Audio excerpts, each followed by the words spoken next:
Hello, Professor Mammo. How are you, Yes. sir? How are you? How are you? I'm fine, So sir. How are you, sir? I'm fi- I'm very fine. Sir, Thank we you are so much. live. Sir, we are live. We're like, okay. Hello and good evening, everyone. Is my Respected.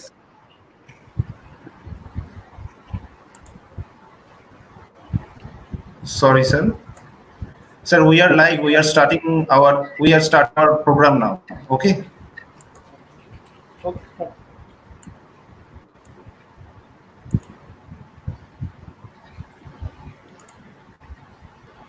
Hello and good evening, everyone. Respected Principal Dr. Bibhas Chandra Saha of Purbasthali College, keynote speaker Professor Mammo Muchie, our panel of distinguished invited speakers, my colleagues, faculty members of various institutions, research scholars, students, and other intellectuals assembled here, I extend a cheerful and warm welcome to all of you to this international webinar on relevance of open innovation in research and development in the post-pandemic situation. I am Ashish Dotto, librarian of Purbasthali College and convener of today's webinar. It is with great joy and immense pleasure I would like to inform you that we have received more than 800 registration responses for this webinar within a very short span of time from across the globe. We have participants all the way from Ethiopia, Philippines, Nigeria, South Africa, USA, UK, Pakistan, Sri Lanka, Bangladesh, and obviously from our motherland India. For that, I want to thank to all the participants, and once again, I take this opportunity on behalf of my college and on behalf of the organizing committee to welcome you all.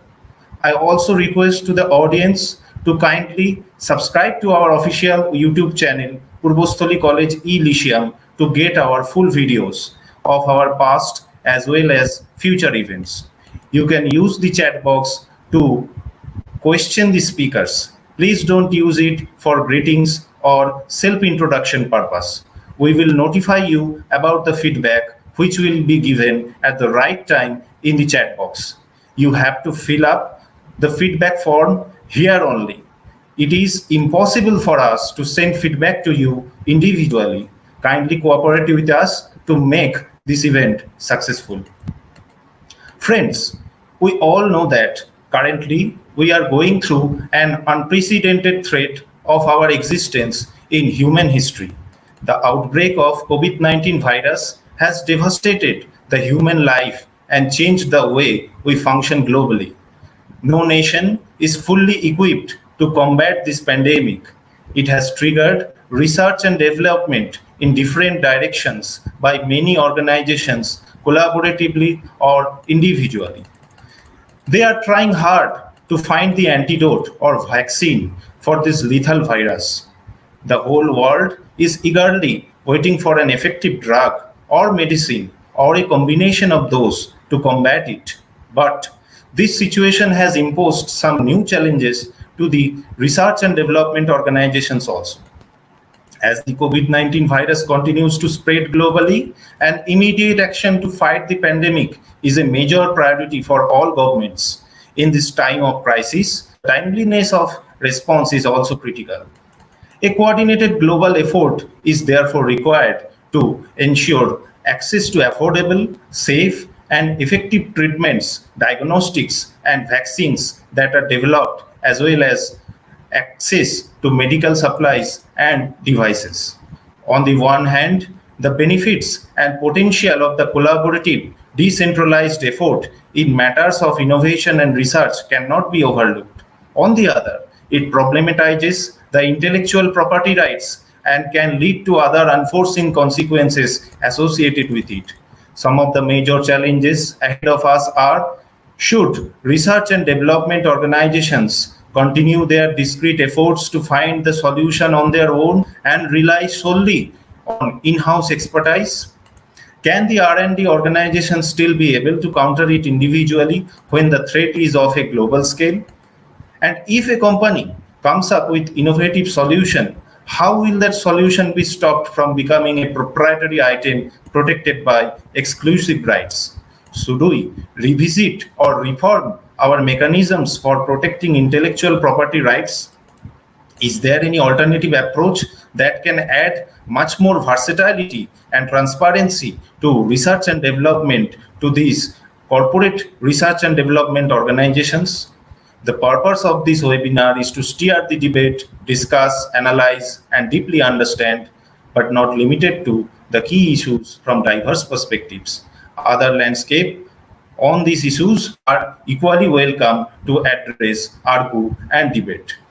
Now I would like to call Mrs. Pratyusha Ghosh, Faculty of Sanskrit Department of our college, to formally inaugurate this webinar with a welcome song.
Hello.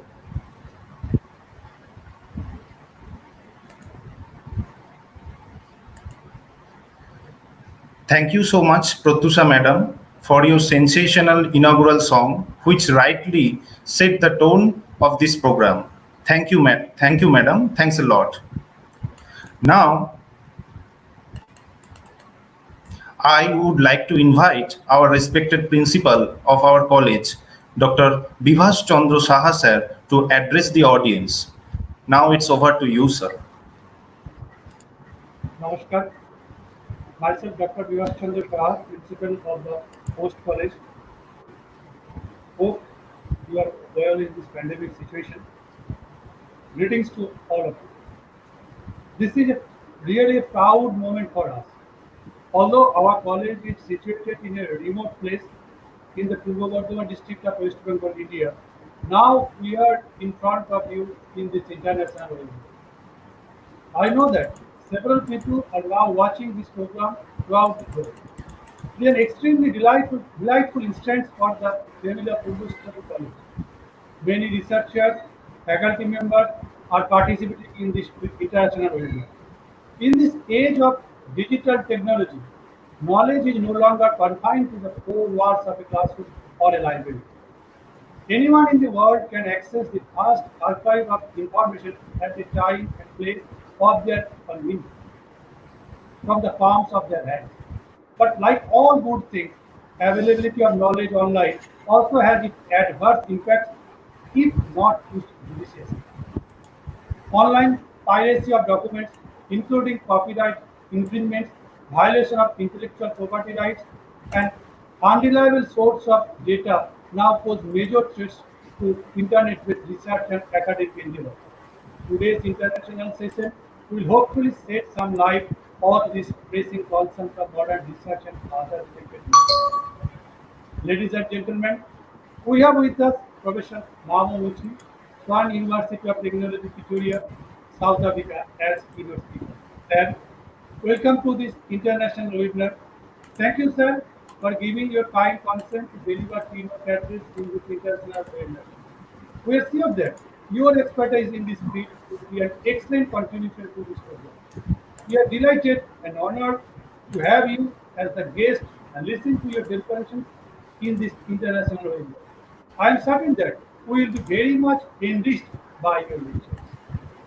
In this international webinar, we have with us Dr. Shih-Hsin Chen, Institute of Management of Technology, National Chiao University, Taiwan, as honorary speaker. Ma'am, welcome to this international webinar. It is really a proud moment for Purbasthali College to have you here as a speaker with us today. On behalf of the Purbasthali College family, I welcome you to this webinar. It gives me great pleasure to welcome Dr. Sabuj Kumar Chaudhuri, Department of Library and Information Science, University of Calcutta, in India, to this webinar. Sir, it was informed to me that you have played an important role to organize this event. I am very much thankful to you for your contribution in this regard.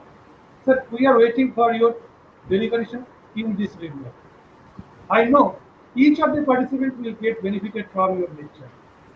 Friends, I am really honored to welcome Dr. Swapan Kumar Patra, Sun University of Technology, Pretoria, South Africa, to have him as a speaker in this webinar.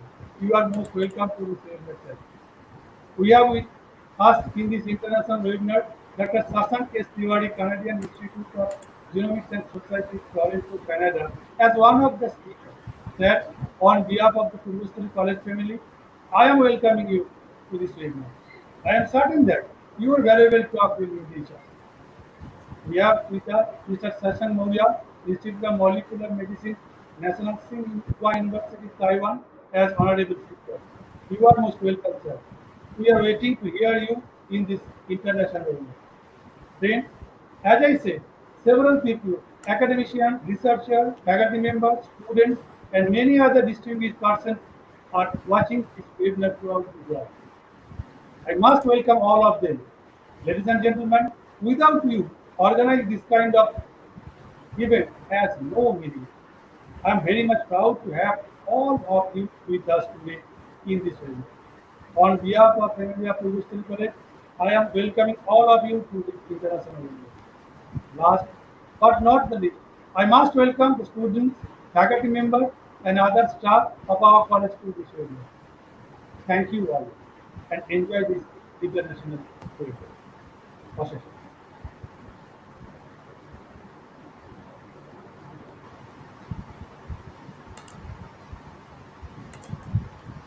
Thank you, sir, for your kind words. We are really fortunate to have you as our institutional head. Thank you, sir.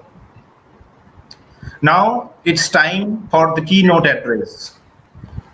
We are really fortunate and blessed that we have Professor Mammo Muchie with us as our keynote speaker. Professor Mammo Muchie is the DSI NRF SAR Chair Research Professor of Tshwane University of Technology, Pretoria, South Africa. He founded the African Journal on Science, Technology, Innovation and Development in 2008 and serves as its editor-in-chief. He has been given a number of awards. Some of them includes Long Dedicated and Valued Service Awards, Best Institutional Senior Researcher of the Year Merit, Academic Excellence Award, Outstanding Contribution to Science, Engineering and Technology and Innovation by NTSF in South Africa. Professor Muchie's scholarly contribution to the discipline of innovation has been focusing on strengthening and contextualizing the theoretical framework of national innovation systems as applied to the African context. The principles and theory of the national innovation systems as it is practiced in the developed and industrial economies could not be applied directly to the developing or underdeveloped and largely agrarian economies of the African continent. Professor Muchie took up the mammoth task of producing an impressive body of research on the innovation systems in various African countries. He taught over 400 doctoral candidates in doctoral academies across the world in the Globalix, Africalix, Sicalix, and Indicalic networks. He has taken major initiatives for running doctoral and master's academy in various universities in Africa and all over the world. One such academy is recently organized by the Association of Commonwealth Universities. Also, he has been invited for many keynote addresses and lectures in Africa and worldwide. He is the founder of Africa Postgraduate Academy that has been training masters and doctoral students drawn from different disciplinary backgrounds, applying the unity of knowledge approach to upgrade quality supervision. He has published over 400 papers, books, chapters, articles, and given over 100 keynotes. So, without further ado, I take this lifetime opportunity with extreme pride and honor to call Professor Muchie on the screen to deliver this keynote address. The screen is all yours, sir.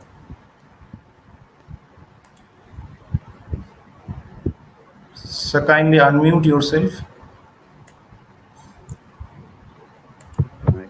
Yeah, I have. Yes, now you are. Okay, Thank you. Thank you very much. Thank you. So let me just see. Is the screen on? Your entire screen? Yeah. Is it on? Can I put it on? Okay. Is it coming?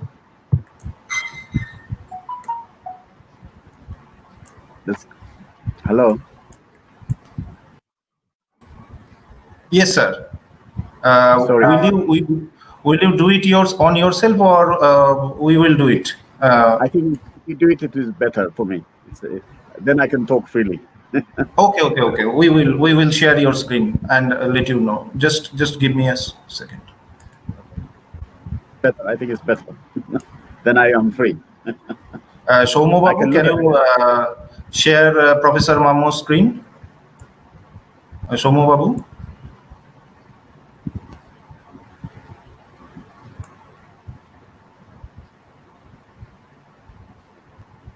Shomo Babu, can you share Professor Mammo's screen?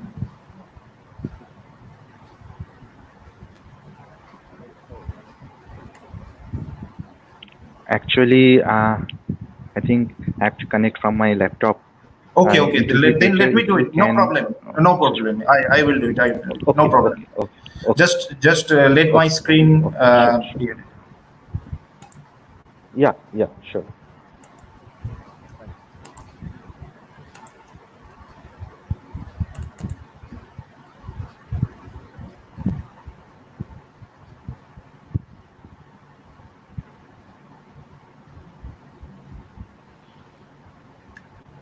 Not that one. Did I send you the wrong one? Hello? Did I send you the wrong? I think I sent you the wrong. Okay, sorry, I got this one only. No, I sent you the wrong. Okay, you can still send us the mail. We will arrange it for you, sir. No problem. Okay. Let me just. All right. Okay. Sorry about this. No, sir, it's no problem.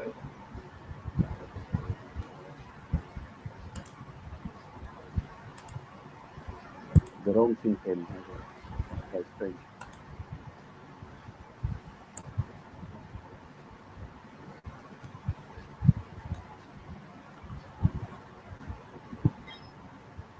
Sorry. Somo Babu, can you connect yourself from laptop?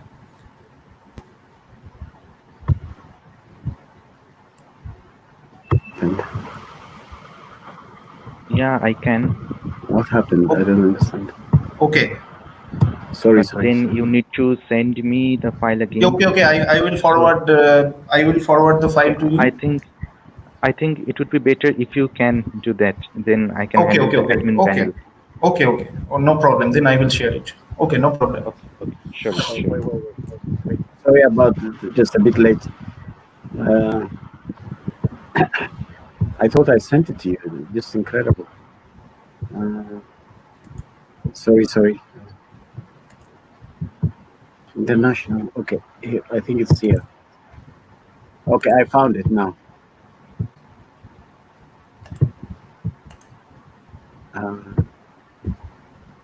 Okay. I just sent it to you now. Okay, let me check.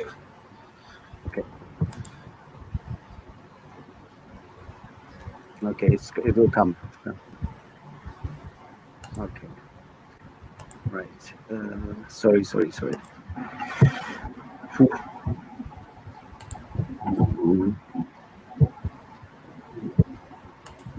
Oh my God. Just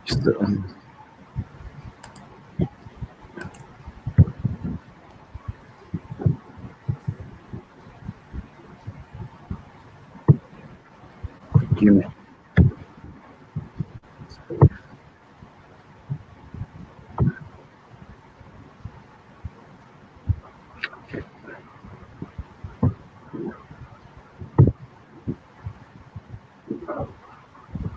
Okay. Right, I send it to you now. Okay, let me check. I will confirm you once I get.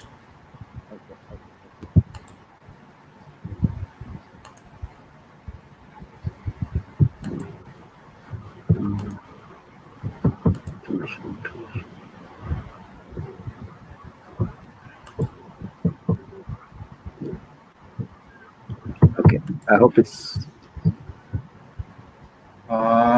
I still didn't get it, sir.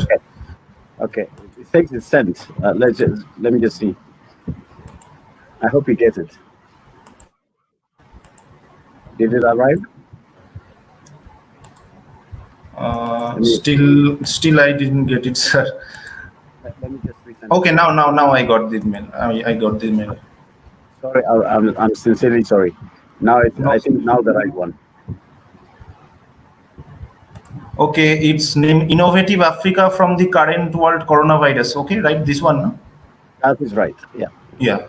Okay, let me download it for you. Okay. Sorry about that. I don't know why I sent you the wrong one.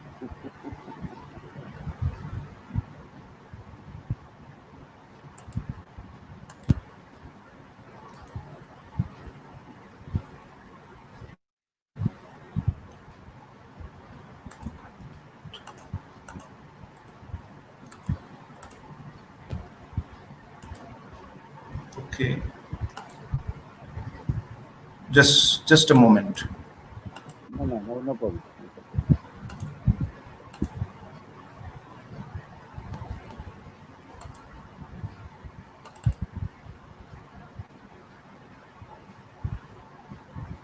This one is right? This is the right one, yeah. Okay. I'm making it full screen. You just tell me when to change. I will change it. Okay, sir? Okay. So let me start. I sincere appreciation to all of you, especially to Ashes for organizing all this. It's a lot of hard work for you for doing this, and I think this is an excellent project. It's a timely one because now we're in this not very easy time, as your principal vice chancellor said. So I thought the best way to reflect is I work, as you know, as you rightly put it, a lot of the work we do is on Africa. We want to change divide and ruled Africa. From that, we want to change it into innovative Africa. So we want to create an innovation revolution. And now we have a number of challenges. Challenge number one is that most of Africa is still agrarian, rural, raw material based. So in the global value chain, we are not really reaching, we haven't succeeded in the first, the second, and the third industrial revolutions. Now we are in the fourth industrial revolution, and even unexpected fifth industrial revolution is there on the talk. But now, instead of the fifth industrial revolution, we have COVID-19 at the moment. So we are the challenge we have now globally means that it actually affects also we researchers. What is it that we should do research on, and how can we make our research also not just production of papers, research papers and so on, but something concrete and has some impact and output that actually can make a difference and make a change. So what I thought was your topic, relevance of open innovation research and development, to try to move into the post-academic context. What kind of things we need to do in terms of the way everything is now changing, our research, our education, all the things we do, our practical activities, the academic services we provide, all this now are changing. So we have we are in this change time. So I want to reflect on this. So move on the second. So I want to, first of all, I would like to give you the challenges that Africa faces currently, especially with COVID-19. And then I want to also think that the way the world is going, the economic logic we use, the innovation logic we use, the primary ways by which we value them and validate them are actually, they generate both opportunity and risk at the same time. So now we are now in this COVID time. It is not just a question of that this is just created. I mean, there's so many versions. People say, some say Satan created it. Some say many things. They say all kinds of things. Some call it it's not a pandemic, it's a plandemic. There's so many things people are saying. Whatever they say, the way we run our economy, the way, for example, some countries run a military-industrial complex, not a human social integrated like complex and things like that to change society.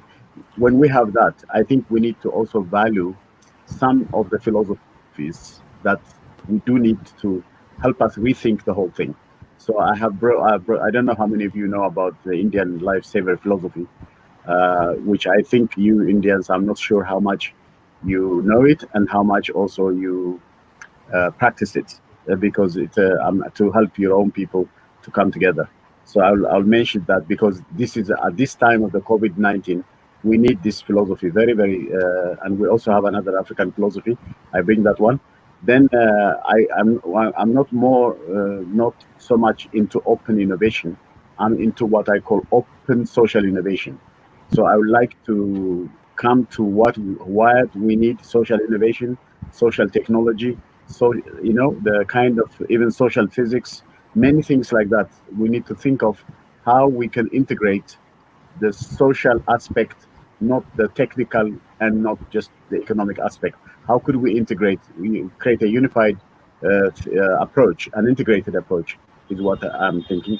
I want to suggest new approaches to create innovative Africa, and I want to suggest some conclusions, and then I want to recommend on the conclusion how we need to move away from the current logic of economic achievement in terms of commercial achievement, market achievement, to what I call a social innovation approach, a social entrepreneurship culture that actually should be promoted. And our research and development that you recommend in this open innovation research, that you are opening it. Thank you so much for that. We do need to really then suggest a new approach and a new dynamics to actually help us both solve problems. One, the challenge, now we're in the digital time, the fourth industrial revolution. Then we also are in the COVID-19.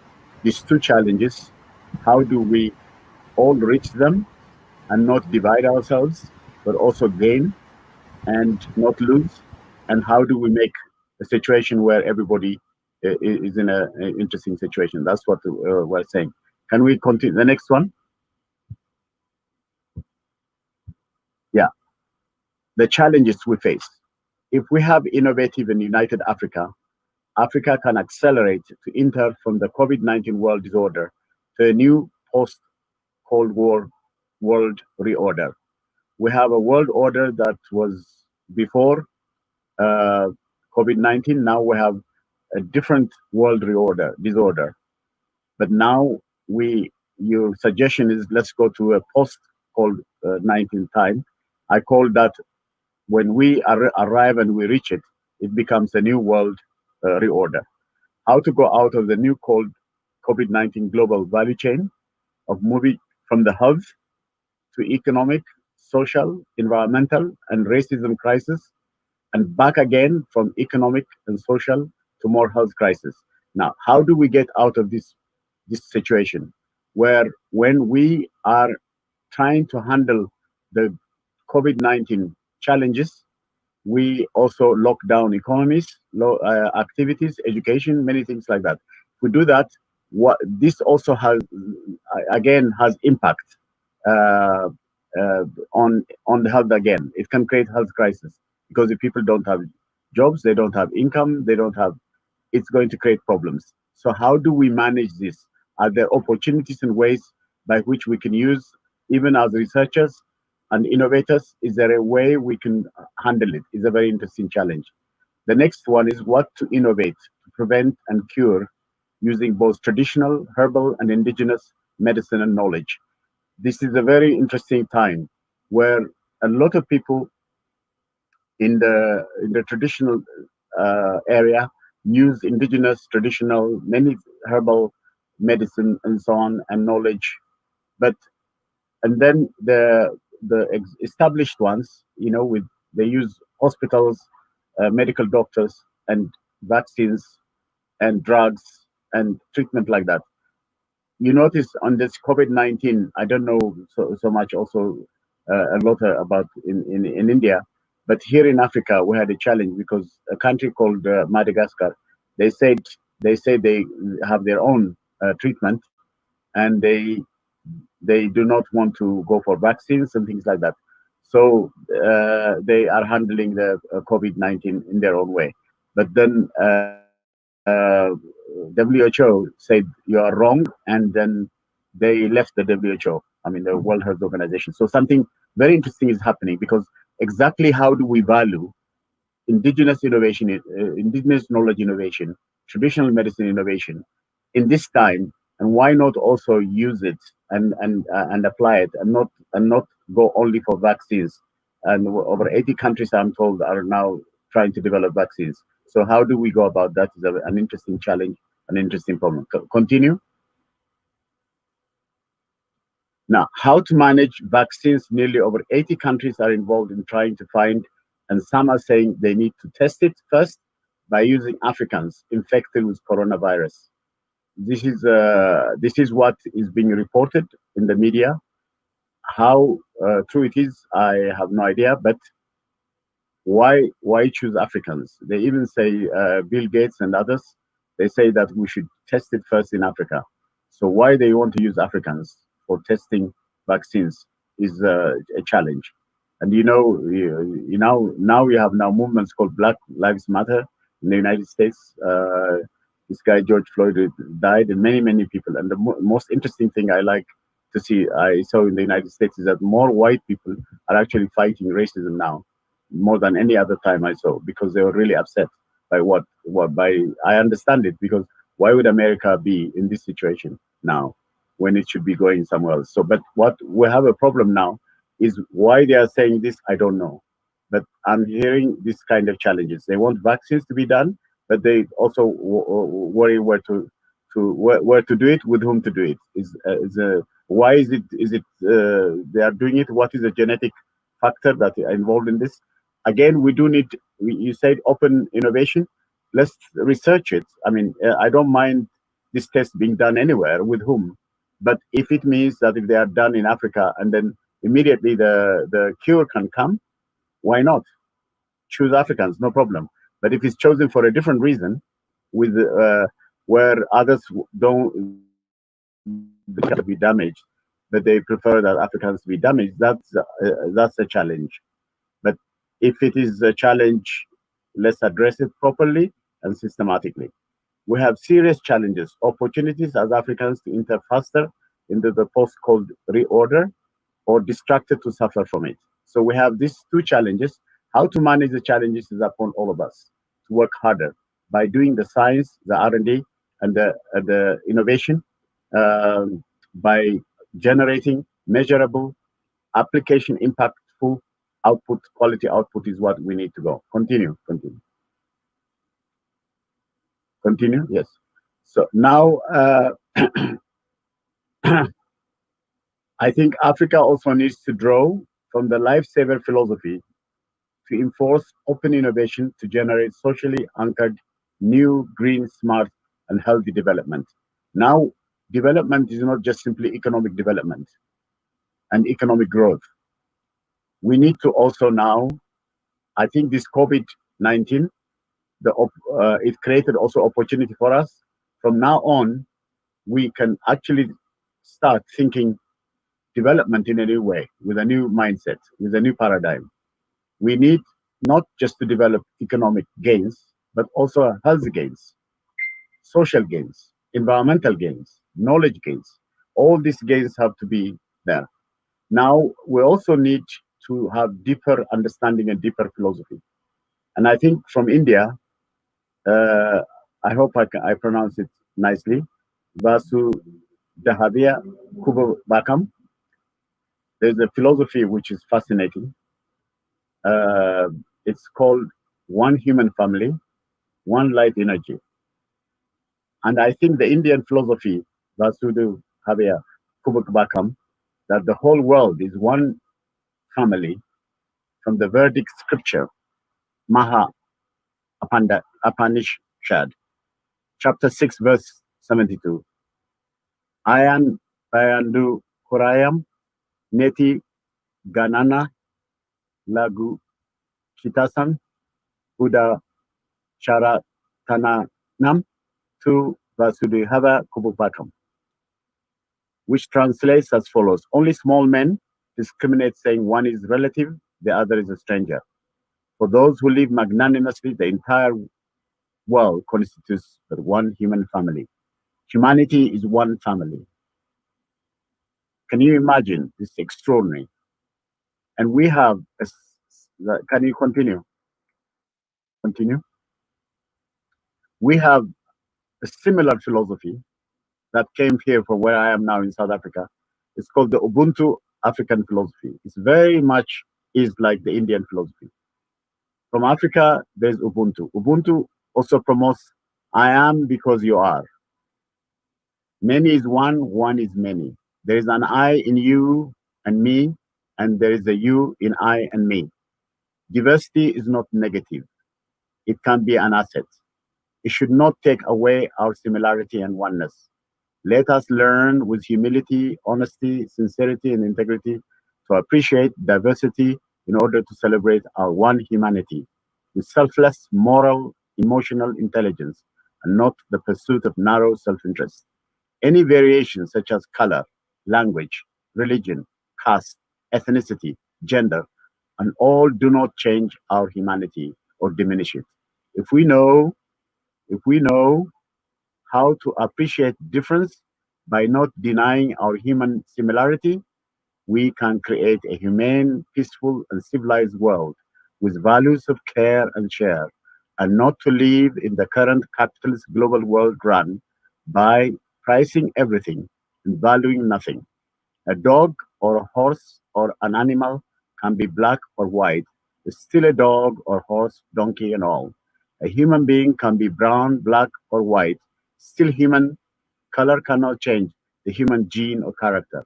Those that created the crime using color to buy and sell humans as goods and things should learn the big tragic mistake they made and let one human family occupy peacefully our world to keep it going in the eternal river of time to create the post-COVID world order now. From the current world COVID-19 disorder, let's move to the post-cold world, post-COVID world 19 world order, reorder.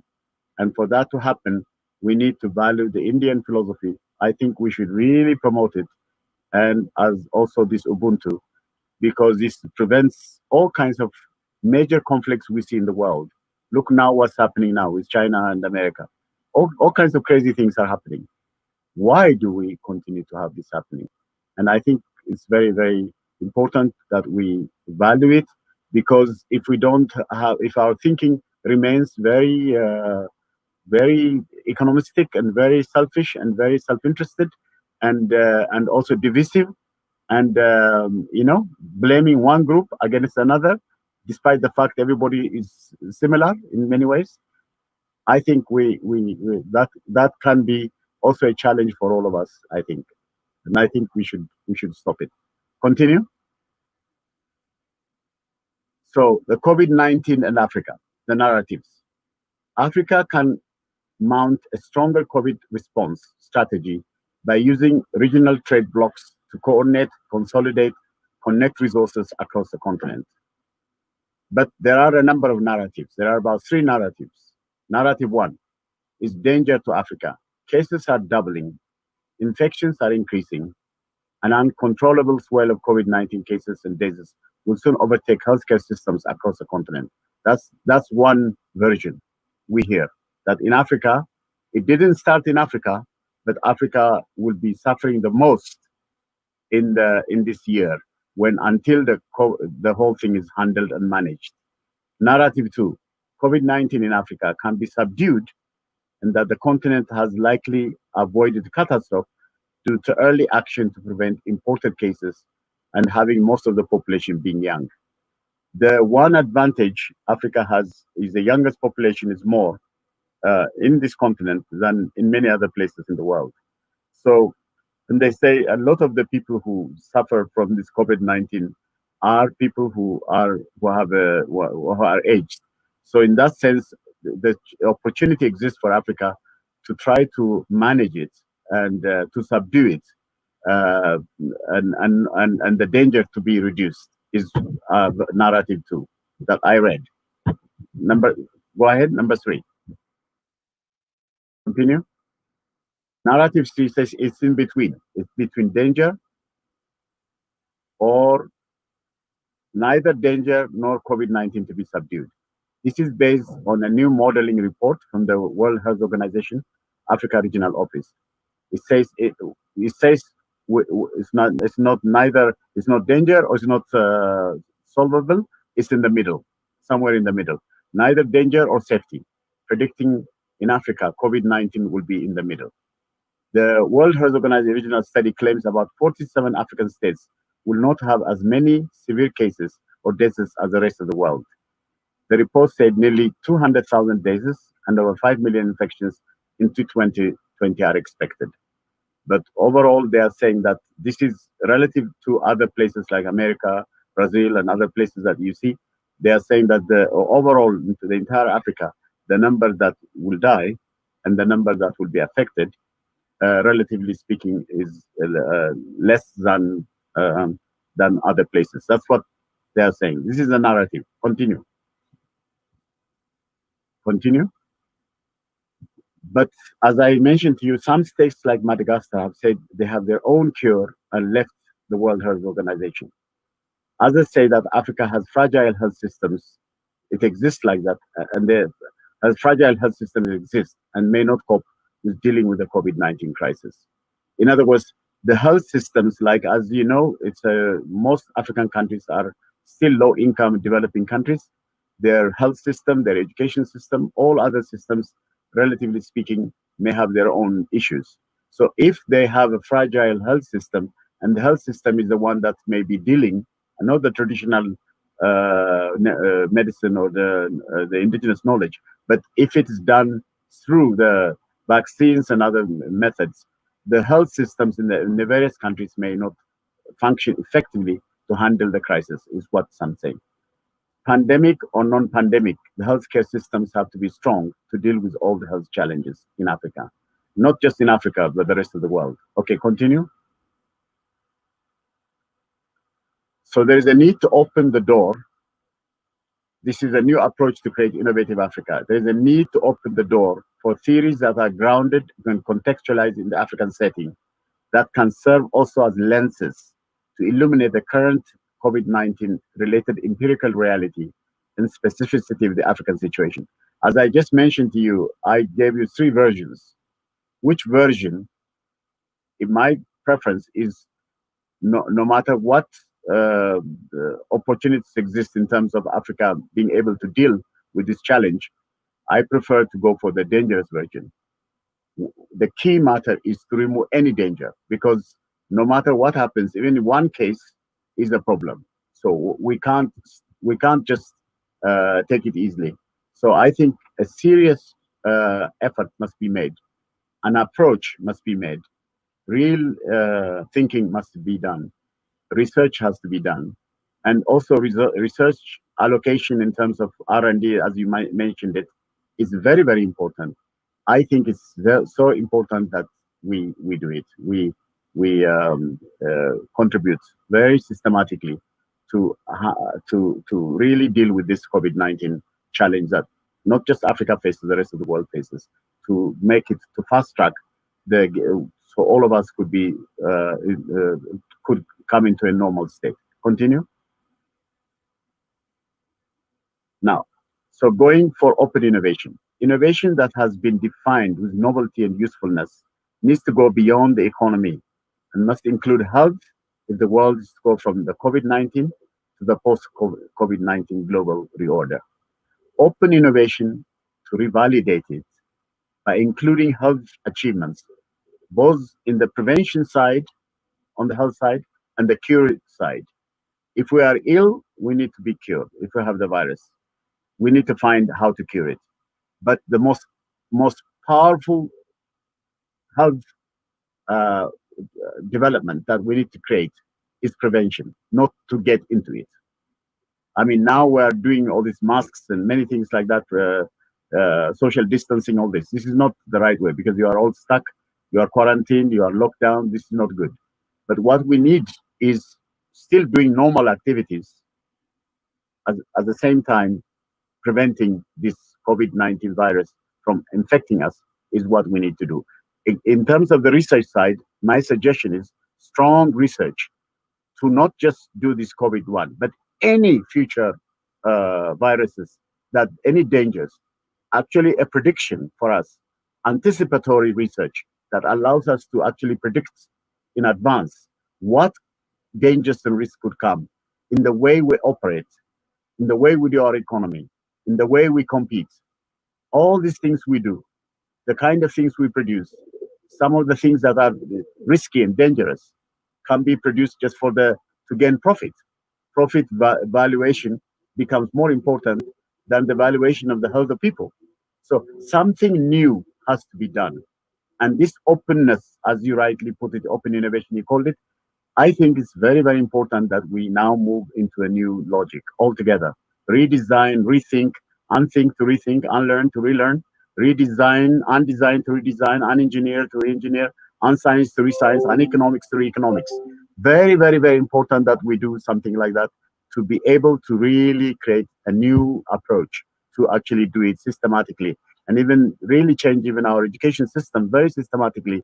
The kind of people we produce, the creative graduates we produce are people who create things, new things that save lives and not create more problems because of just for the economic advantage. People don't mind if you create health hazards. No, that has to be stopped completely.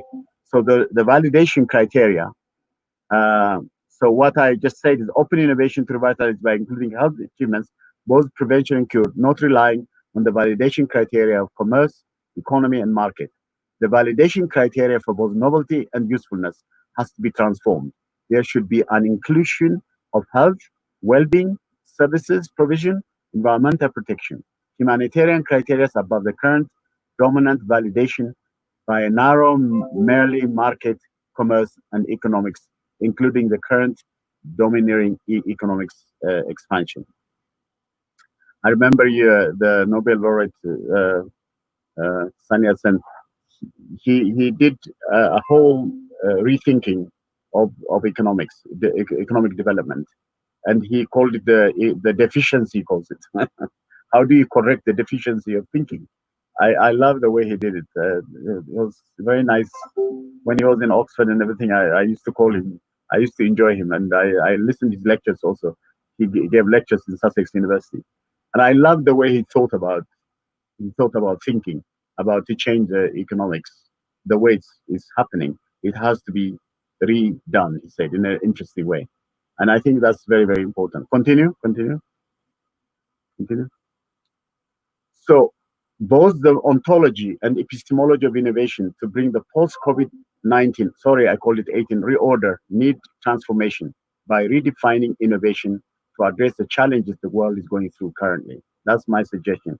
A new appreciative reorientation in anchoring the African unified health and innovation agenda would require the innovation approach to open to the validation from narrow economistic to wider unification of health, economy, social, and environmental factors. We do need now a new thinking, a new what I call the relativity of health. Yeah, the speed of light square. All right, multiplication of how our health must be done, and by removing the gravity of the economic pressure on us. I think that has to be done in a very interesting way, and all of us, all the various stakeholders, governments, people, all sectors, universities and civil society, all of them have to come together and create a unified approach to actually do this thing is very important. So we need to rework, redesign, re-engineer the way to deal with COVID-19 by increasing R&D to create safer open innovation for us to actually create a new society, a new relationship among the people so that we have a much safer world and a new world order. Okay, thank you. Continue. But we do need to move from, as I said, from just innovation to what I call social innovation, especially in the business sector. Too many people still act as if the private sector and the social sector should operate on different axes, where one is about money and the other is about serving society. A better approach is to integrate these missions with business that are not for profit and social service groups with their own earned income all contribute to positive, durable, and significant social change. We do need this kind of new approach where we don't value making money at the expense of social loss and creating more unemployment, many challenges like that. Can we also find a new logic, a new way of re-economicizing economics by de-economicizing the current pattern, which only is for money and for just special private gains and individual gains as at the expense of social gains and environmental loss. Something like that is what we need to do. Continue. So Africa needs to construct an integrated, networked, and unified sustainable social open innovation system path by coming together rather than by going alone, facing the prisoner's dilemma, being caught within the boundaries of each of the 55 states that are not drawn by Africans, but are drawn by foreign colonial powers. You also faced in India, they colonized you, they divided Pakistan and India and everything. Many things you have suffered. I know the great leader, Mahatma Gandhi. I mean, he had great ideas also about, I'm talking to my brother Swapan. I'm saying that we should really do a special issue on our journal for about Mahatma Gandhi's ideas about. He had a great idea about technology and how to develop. He has a development pattern, which is completely it is rooted in culture and tradition and knowledge, indigenous knowledge in the agriculture area. But none of us have appreciated it, and we really need to bring it back because in this time now we need this kind of thinking. That you see, if by ignoring them, look what we're facing now. We're facing these challenges. We'll face more challenges, you know. But yeah, imagine if we had really valued those things. I mean, instead of killing that great man, great leader of India, things like that. I mean, I greatly value him because when Ethiopia was attacked by Italian fascists, he fought for us. He raised funds for us. What didn't he do? So I love him very much. I mean, it's very difficult, the world we live in. Yeah, continue. We need an integrated, unified social path. Africa remains an agricultural, mineral-based economy where much of the export is from the mines of African countries and farmland. It's at the primary stage of the global value chain. It needs to climb up by catching up along the global value chain, by breaking through it, by creating an integrated, sustainable, smart, and innovative path, by applying a networked, unified, integrated, sustainable new path of African development. Africa now has to embark on the path of innovating innovations by creating the inventive, transformative, green, smart, integrated, network, and unified industrial structure, sustainable development to deal with and respond to the current fourth industrial revolution and the COVID-19 time. What a time we are in. We are in a low stage, most of us. Nearly 72% of the vast population is in the agrarian area, in the rural area, in the informal economy area together. Now, and then we are now in the digital time, the knowledge economy is on us. And at the same time, we have the COVID-19 time. How can Africa deal with these challenges? And how can it also create what Einstein created in the unified field theory? He said it combined space, time, matter, and energy, and created one equation for it. Fascinating. And I think we need to find now a new approach, a unified approach for Africa also to get. You see, we need to reach the fourth industrial revolution because now the digital time. Look at now. Nearly, if we don't have digital time, we will not have this, what he just organized. It's amazing what he did. We couldn't do it now. So how do we, if we don't have electricity, how do we do? We have now in Ethiopia the Grand Renaissance Dam. We have a big fight with Egypt. Why? The Ethiopia wants to do the dam, but Egypt doesn't, says, I may lose water, but the electricity and the water don't have a relationship in the sense. I mean, electricity does not consume the water, but it's very complicated what we have. You see, scientifically, there is no problem, but where politics and many things interfere and they create a lot of problems. Thank you. Continue. So we need a paradigm shift. The African Science Technology Innovation System path should also change the mindset of all to be changers and change makers and game changers. What to produce, where to produce, how to add value with innovation and entrepreneurship should be the priority of life for all to transform Africa. A new innovative approach to value and use all the resources to create production by applying high technology and innovation is long overdue. Let all join and seize the moment to innovate innovative Africa, not the donor, loan, debt independent, But independent Africa from now on is very, very important. Unless we do that, we will not solve all the challenges we face now. Continue. Continue. So now we need to use digital social technology. We need to apply digital transformation to create not technology, but also social technology. Not merely innovation, but social innovation. Not just enterprises, but social enterprises. The fourth industrial revolution can change the way we live, work, and interact with one another. Applying and aligning the digital technologies to create well-being for people and nature is much needed to innovate now. COVID-19 has accelerated exponentially the use of digital technology. A new social innovation system has to be innovated. Now, I think what I like you to think about is a new social open innovation system has to be now generated to deal with, because now in this time, what we learn now is how much we could value, use, apply, and learn also from the application and non-application of the digital time in this COVID-19 situation. The challenge from the COVID one is also making us learn more on this digital technology. Thank you. Continue.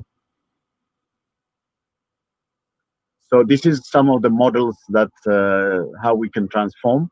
But I mean, the current situation is, as you see in Africa, there's much agriculture, very low, industry is very low, and services a bit. But now we need to go to a different model where agriculture is less and all other things become more. But then the innovation direction that we need to do, the different technologies, the indigenous knowledge, the bottom up from the people-centered, the social capital, the human capital, all this, how do we get them to work together to actually allow us and develop this new model is very necessary. We can, let's move on. Yeah, okay. Continue. And there's again the same thing. We need to move from different parts. Here, the different sectors, the private sector, the government, the NGOs, all of them, the sectors are here. Then we have the knowledge sector.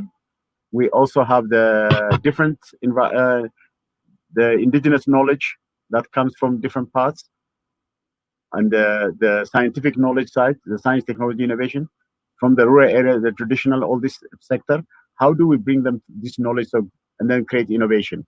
Very interesting innovation, radical innovation, incremental, architectural, modular, product and process innovations. All these things we need to think of, how do we do them, and how do we actually now transform them, in the sense that we don't just validate them by what we gain commercially with the market validation, but also by adding all these things I mentioned to you. If we do that, if we unify it like this, how the innovation itself is redefined. What do we mean by radical? What do we mean by innovation revolution? Incremental addition, architectural addition, modular addition, product addition. All this have to also be done in a very systematic way. Continue. We need to think of a new model. The old model is very much, as I said, economic based. The new model is much more inclusive. So how do we come to this new model and develop it in a very systematic way is a challenge, because this is, if we create a new approach, a new innovation, open innovation, social system approach, we need to worry about how to do it very systematically, where the new model actually integrates all the things I just mentioned to you. Those are the kind of model I'm thinking about. Continue. Not just catching up and so on. Now, new approaches much needed. We need to synergize social capital, human capital, natural capital, physical and financial capital. The Friedrich List from Germany used to say, of all the capitals, the capital of the mind. In other words, education is more important than other capitals, he says. And then trust capital. Social capital is trust, networking. That's what I said about the Indian philosophy, to bring trust, not caste, trust. Then human capital, natural capital, and physical and financial capital. Then capability and productive power, not to go for linearly. In other words, you don't validate things with linear growth. Catch up. going beyond catch-up, beyond just leapfrogging. By creating co-evolutionary dynamics, everything evolves. In other words, the well-being becomes number one. No beggar on the street, nothing like that. But create the entire economy helps all the people with different gains. Post COVID-19 system of innovation has to be imagined now with social entrepreneurship too, not just entrepreneurship for gains, for individual gains, but inclusive gains. Build social innovation and social enterprise. Those are the kind of things we need to think, new approaches. Okay, continue. And then we need to ground and contextualize it. Tradition must not be ignored. Modernity must not be valued. There must be ways by which for example, in the justice system, we have what's called not punitive justice. In other words, when somebody commits a crime, you put them to jail. But when they come out of jail, they still are not free from. In fact, they get very angry and bitter, and then they probably would want to do more crime. I don't know. Maybe it may not remove the. But there is what's called restorative justice. Yeah, rehabilitative justice. In other words, you have traditions that are actually very good. You make the criminal, the person who committed crime, to understand that they should not do this kind of thing, but by a traditional means. So I think tradition and modernity have to be kind of also managed very well. For example, you have long, rich tradition in India. I mean, all that tradition, some in that tradition that are not nice, but there are also very good things that are good. But why not do research to integrate them and use them to even create the justice system? Many things like that. You can actually work very systematically to make it nice. And it's all also, it's rich and it's also Indian, which is very good. I think something like that is very good. Again, indigenous knowledge with scientific modern knowledge has to also be integrated. Then we need to worry also about what does it mean from technology transfer to technology confluence. In other words, when technologies come from different paths, we need to not just exchange, but make also ways by which what technology comes. Actually, for example, on digital technology, India is doing very well. I mean, there are many Indian engineers and scientists in America everywhere. But I think the way the connection is happening is very good. Something like that is what we need to do, from knowledge transfer to knowledge exchange, linking informal with formal economy, agriculture with Indian services, and creating integrated online, non-online education innovation system that we are doing now. We're nearly finished. Continue.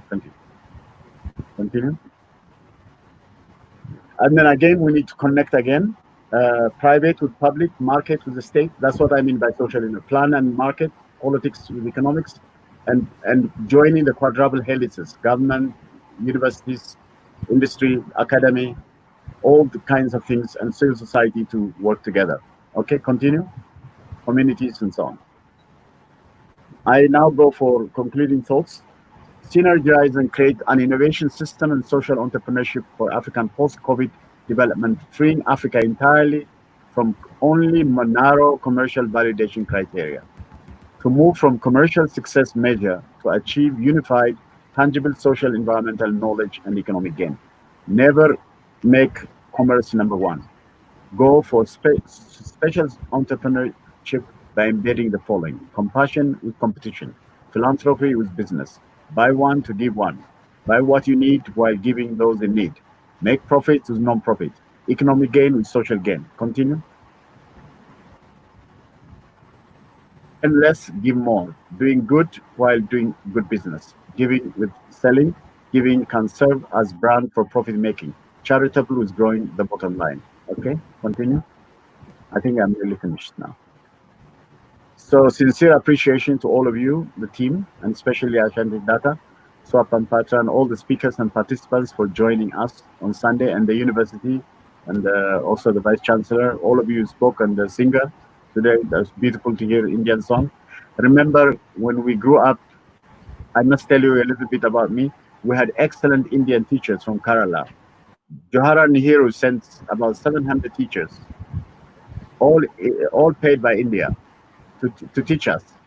And the teachers that came to my school, it's called St. Joseph Elementary School. The first director was from Kerala, Mr. Joseph, we used to call him.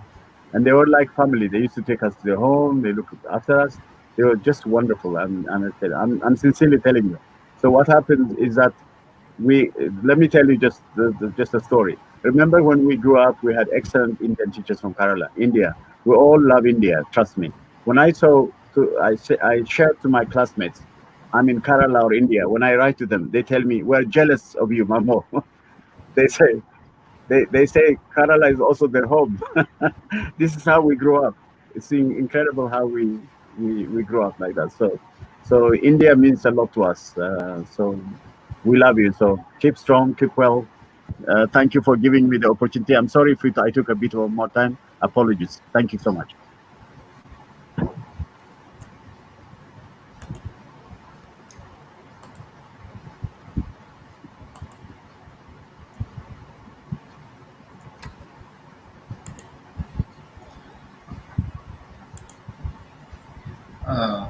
Thank you, sir, for your insightful speech.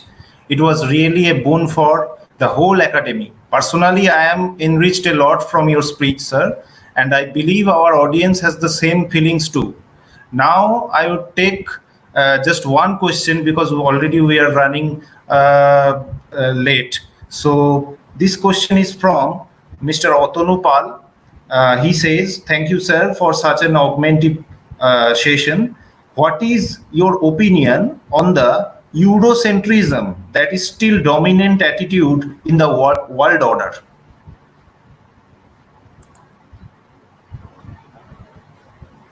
Thank you so much for the very good question. You're right. Still, as I just mentioned to you, what happened in the United States, it's still Eurocentrism.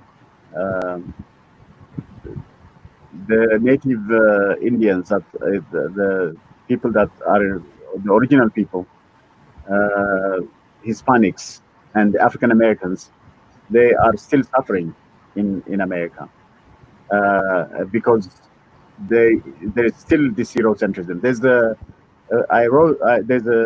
I think I wish I could share a paper with you. There's even in science, we had a big challenge because there's the guy called Wilson Wolpert. He wrote a book called The Unnatural Nature of Science, where he said all non-Western science is primitive. He said, despite the fact universities were created in India and in Africa and so on, before almost over 300 years before they created them. And in India, they were created even more before the one that was mentioned. Despite the fact all this knowledge exists, he says that primitive. In other words, they just dismiss us. So it hasn't left us yet. This hasn't left. And that's why I really suggest that Indian philosophy really should be taught in all the schools. All of you should know it. Because even in India, I hear the caste system is still existing. You should not have a caste system. When you have the best philosophy that saved the world, even now, I'm recommending it. I had a good discussion with Swapan about this. And then he said to me, when I asked him what we should do like that, he said it's a good thing to also mention it. I think it's so important now, in this COVID-19 time, whose philosophy? Is it Eurocentrism that's going to save us? The philosophy is from India and from Africa, Ubuntu too. I mean, that kind of value we should really cherish and show them sincerely. If we're united and we promote it, we can show them that they have to even accept it. Whether they like it or not, when we are very strong, we value our own ideas, they cannot devalue us. You see, our problem is, it's not them that's the problem. It's us, the mimickers. We mimic the European things. I say, for example, to the African female students, they want to put their hair like the European. They want to dress like that. I say to them, at least in India, the women dress the traditional clothes. I mean, something like that. You see, what I'm just saying to you is that we need to be very natural and very, very appreciative of our rich philosophy. The best philosophy has come from India. Why are we not knowing it? Why should I tell you from Ethiopia? You should be telling me this. You should be educating me. And all this Eurocentrism, I accept it. It's not nice. It's still on us. It's imposed on us. It's like colonizing us. We say we are decolonized, but we need to decolonize our decolonization because it's not perfectly done properly. The Yes, only way we absolutely. do it is by valuing our thinking and our philosophy. Thank you very much for asking the question. Thank you, sir. I hope Mr. Otonu satisfies with this answer. So, on behalf of my college, I once again thank you, sir, for everything that you did for us. Thank you, sir. So, now it's time for invited lectures. The first lecture will be delivered jointly by Dr.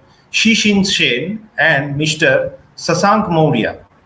Dr. Shih-Hsin Chen is an associate professor of Institute of Management of Technology at National Tung University. She did her PhD from University of Nottingham, UK. Prior to that, she completed her Master of Technology Law from National Tsinghua University, Taiwan. Her research interests include management of biotechnology industry, systems of innovation, emerging technologies and technology emergence, innovation networks and entrepreneurship, technology transfer, and incubators. She has been awarded with Strategic Overseas Returning Faculty Recruitment Scheme, Global Networking Talent 3.0 Plan, aiming for the top university program, dissertation fellowships for ROC students abroad, doctoral fellowships for studying abroad. She has published numerous articles, book chapters, conference papers, and she is also member of various notable academic societies.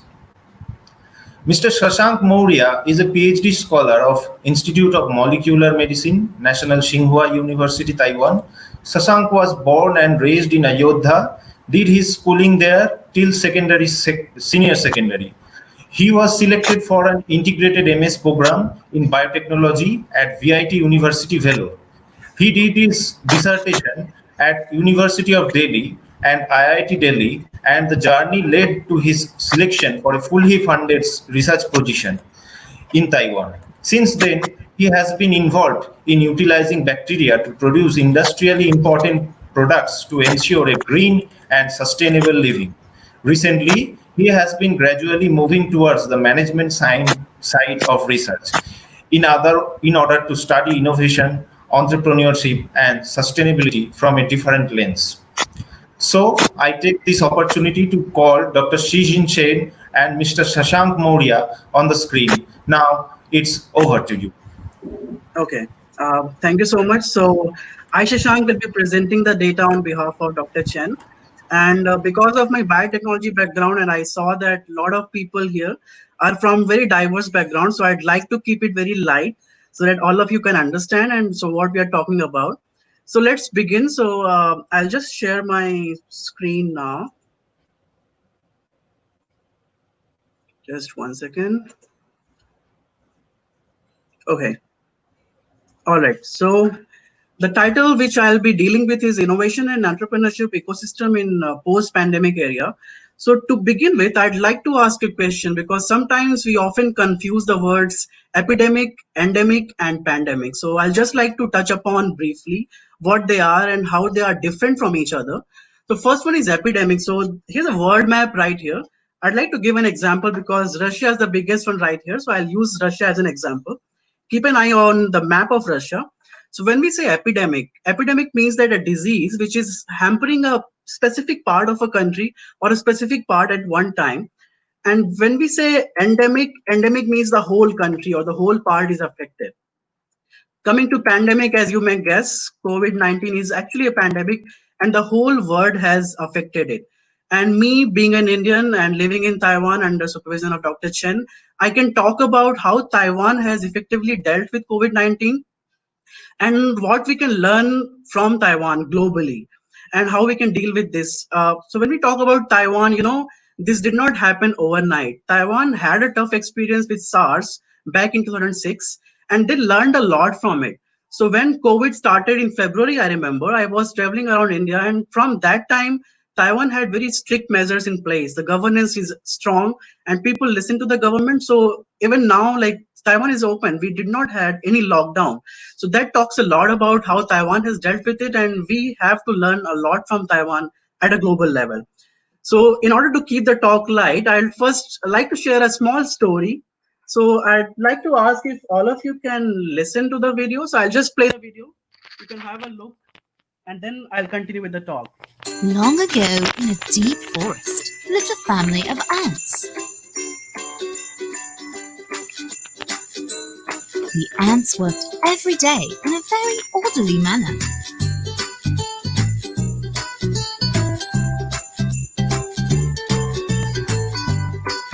They walked in a straight line wherever they go.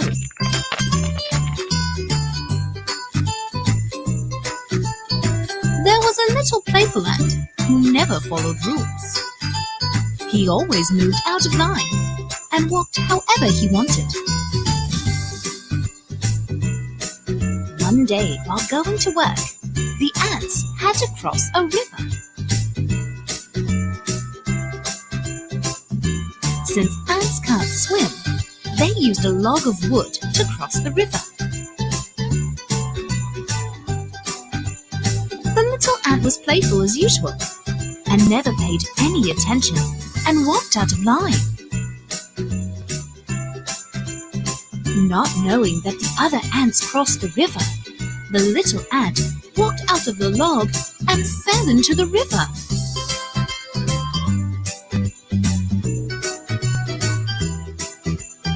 The other ants soon formed a straight line and passed a leaf to save the little ant's life.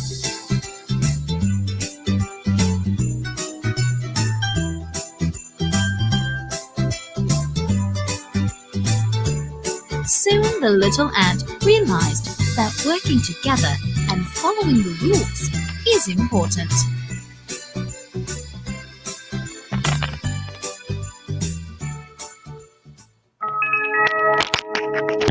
I hope the story made the point pretty clear, which I want to bring it home. I think the word is like these playful ants, and we were not prepared, to be very honest. Like USA or even India, we are huge economies. So the way COVID has impacted that actually surprises us as a researcher and people involved in various industries. So, but being as optimistic guy as I am, I would like to mention this, that this presents a learning opportunity. That collaboration is the way to go forward, and we have to share, because if I'm doing a research in the lab and I'm trying to find cure of some disease and I do not talk about it, I do not share my knowledge about it, then there is no way the knowledge can spread over the world and people get prepared for handling a situation like COVID in future. Like right now, I think this is going at a good pace, and countries along the world, like the previous speaker talked about it, they are collaborating together, and it's like a race going on that who can develop the vaccine first, and a lot of collaboration is needed for that. So going further, this COVID is actually not the first time that the world has been affected by pandemic. I would like to emphasize that it's only pandemic which I'll be talking about here. So first one, there was an Antoine plague in 165 AD. It was followed by plague of Justinian, and the Black Death, as we know, it was in Spain, and then happened cholera. Cholera actually has hampered the world 6 or 7 times. So a lot of times it came across as pandemic. And then there was flu pandemic in Russia, again a huge country. And then there was again a flu pandemic repeated in 1918. It was followed by 6 cholera pandemic again. And then there was this Asian flu. So what I want to share here is that, this is not the first time, but in the history, history is the best teacher, we say. So this situation has happened in the past. Empires have fallen down because of such plagues and because of the inefficiencies to handle such pandemics.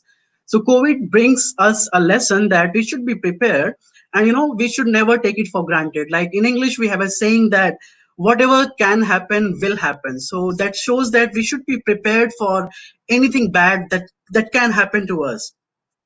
And like I'll try to tell one more story which was done in Purdue University to demonstrate collaboration effectiveness. So I'll just in the story, as all of us know, in poultry they keep a lot of chicken. So there was this poultry in Purdue University, and farmers were having a tough time studying the behavior pattern of them.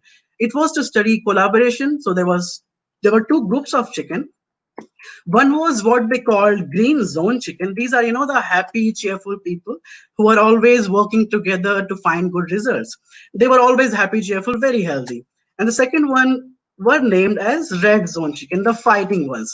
So as word, this example demonstrates what happens in workplaces, not just in the lab, even outside of the lab, even companies. Sometimes if a person is doing really well, more often than not the person is really amazing, but sometimes the person who is doing well is actually suppressing his counterparts so that they cannot come up, and then all we see is the best person, and we call them star performers.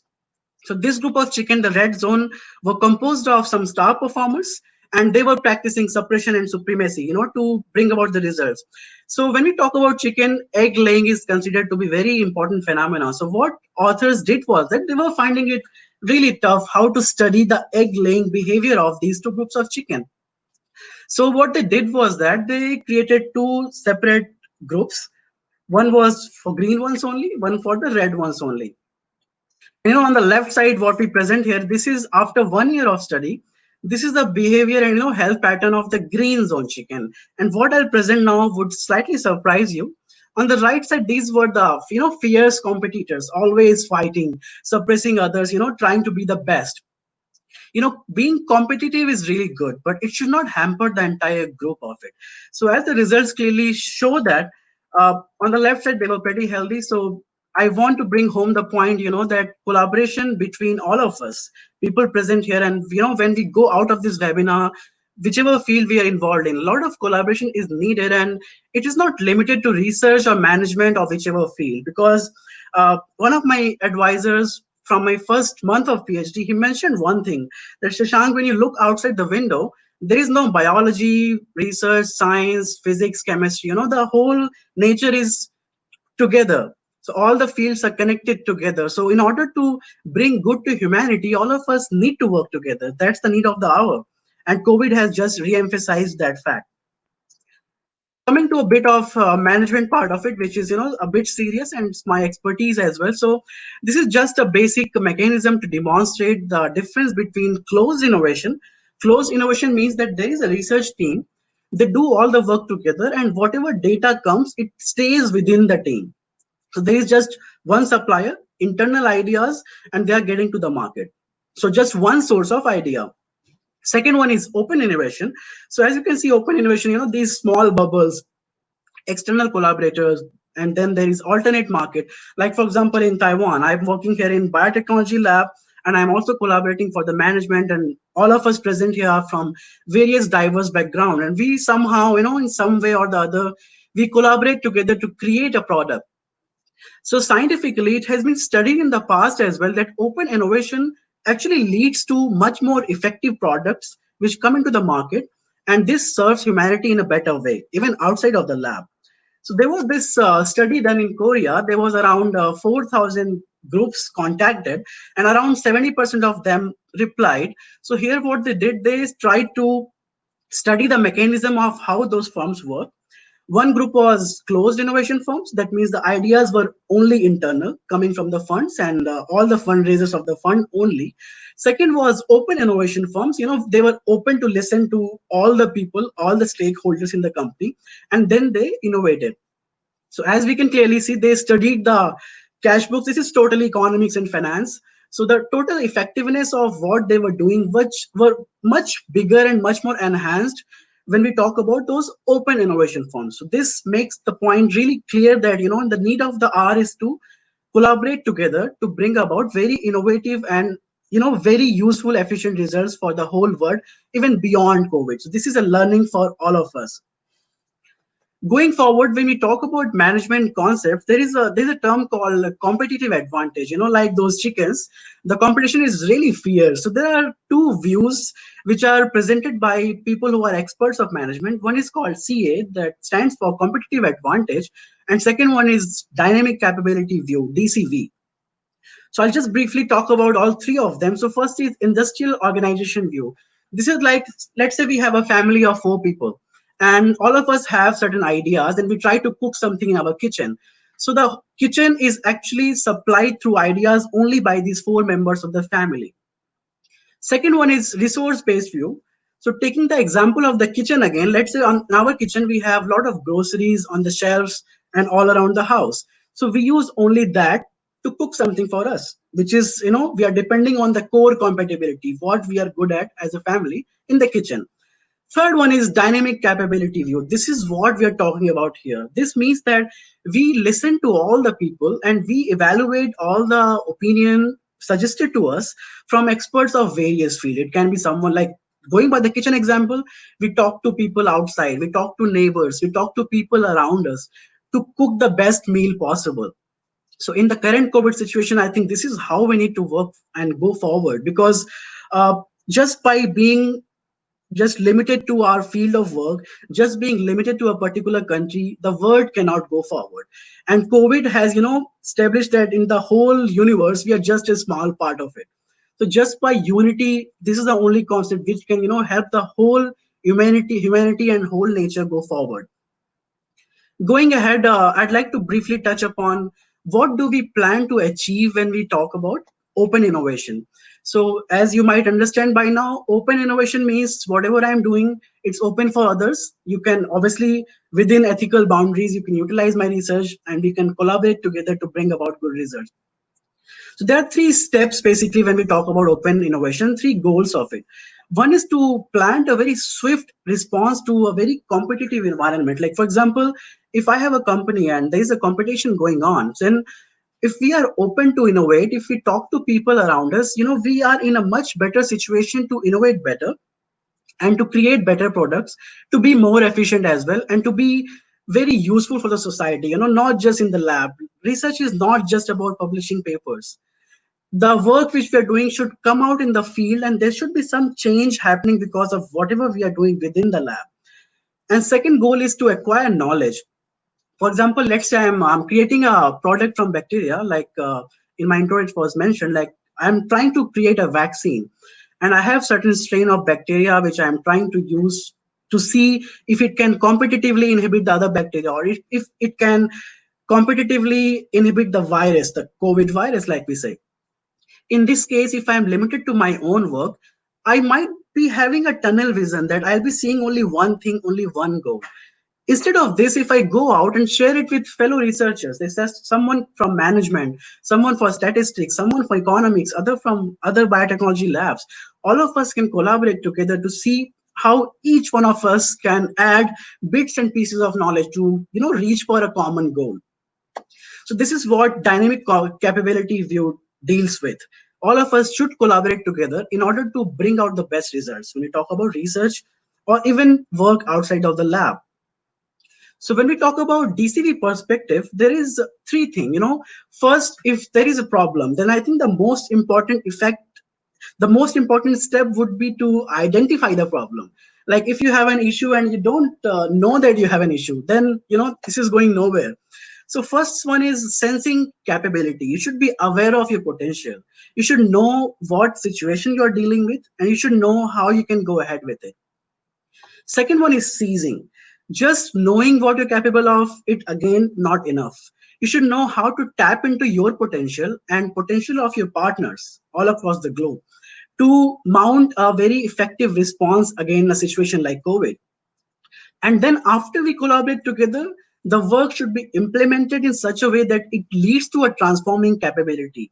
It should lead to some change. That's what I mentioned earlier. Like just filing patents or getting papers is not enough. That's what COVID has told. That's what it has taught us now.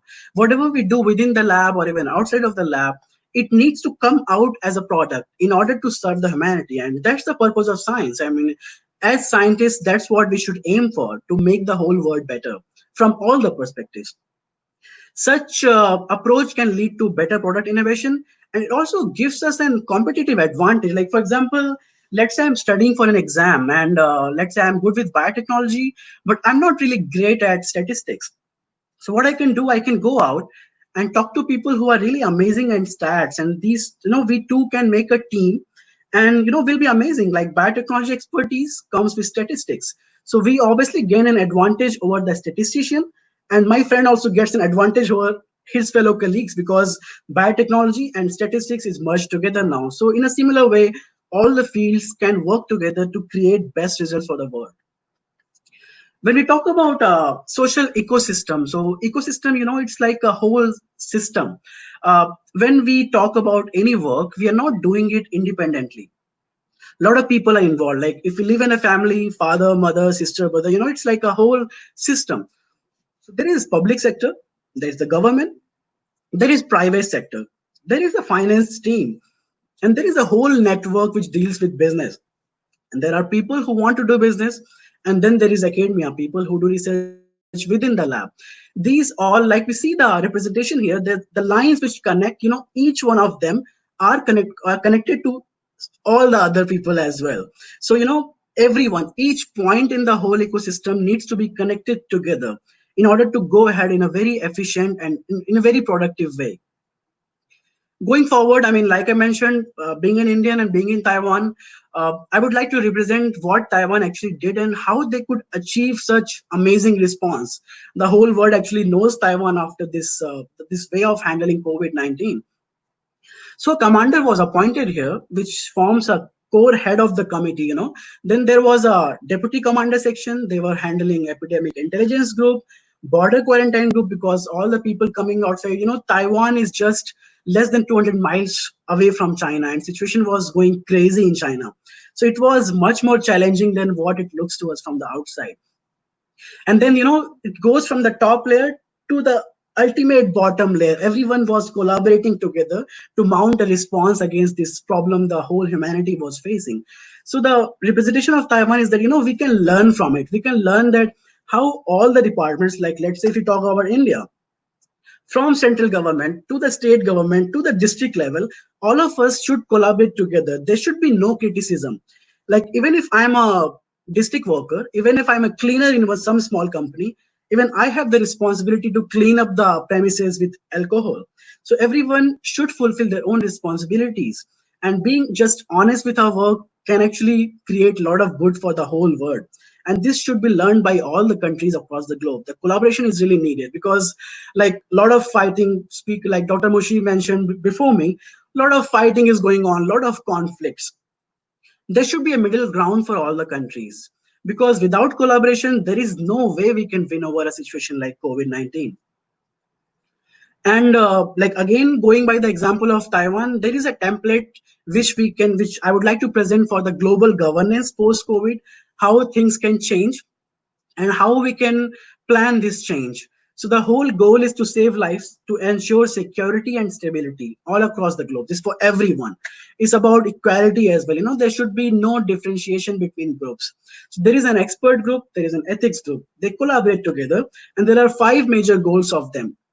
One would be surveillance and monitoring, because timely report of a problem is very needed. Like Taiwan, from February, when like let's say some countries were really going happy about it, were not really sure about how big this problem is. Like for example, America, they were caught unprepared. They did not expect it to hit them so badly.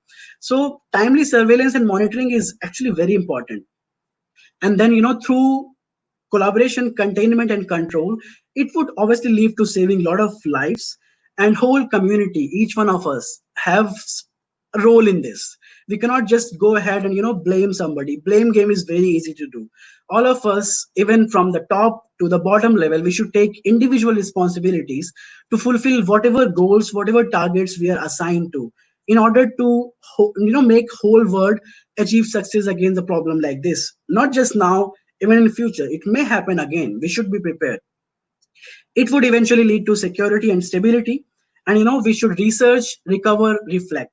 That's what I believe in. Like the vaccine development going on, all of us should collaborate together, share whatever knowledge each one of us has. And any little input can lead to really important path break, really important milestone when we talk about creating a vaccine against COVID-19. So all of us have to collaborate together. And since I have been talking about a lot of India and Taiwan stuff, so there is a lot of potential in this association, because I have been living here for about 5 years now. And there's a lot of things because I have seen how things stand in India for over 18 years. And then I've been in Taiwan for over 5 years as well. So I think there's a lot of potential. Like, for example, if we talk about heavy machinery, Taiwan is renowned for building very quality machinery. If you talk about brands like Asus, HTC, they are from Taiwan. TSMC, the largest semiconductor manufacturer in the world. Now, Apple recently signed a deal with them. So TSMC basically provides them all the processors. So whatever devices we use, there is a very high chance that 80% of the devices have processors made in Taiwan. And I'm very sure that a lot of people attending now might not be aware of it. So there is a lot of potential. And when we talk about India, huge population, population can be a boon or a bane. So we should use it as strength.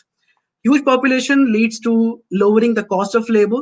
So if India and Taiwan can work together in future, and working together means that working together at all levels, from government till academia, for management and all.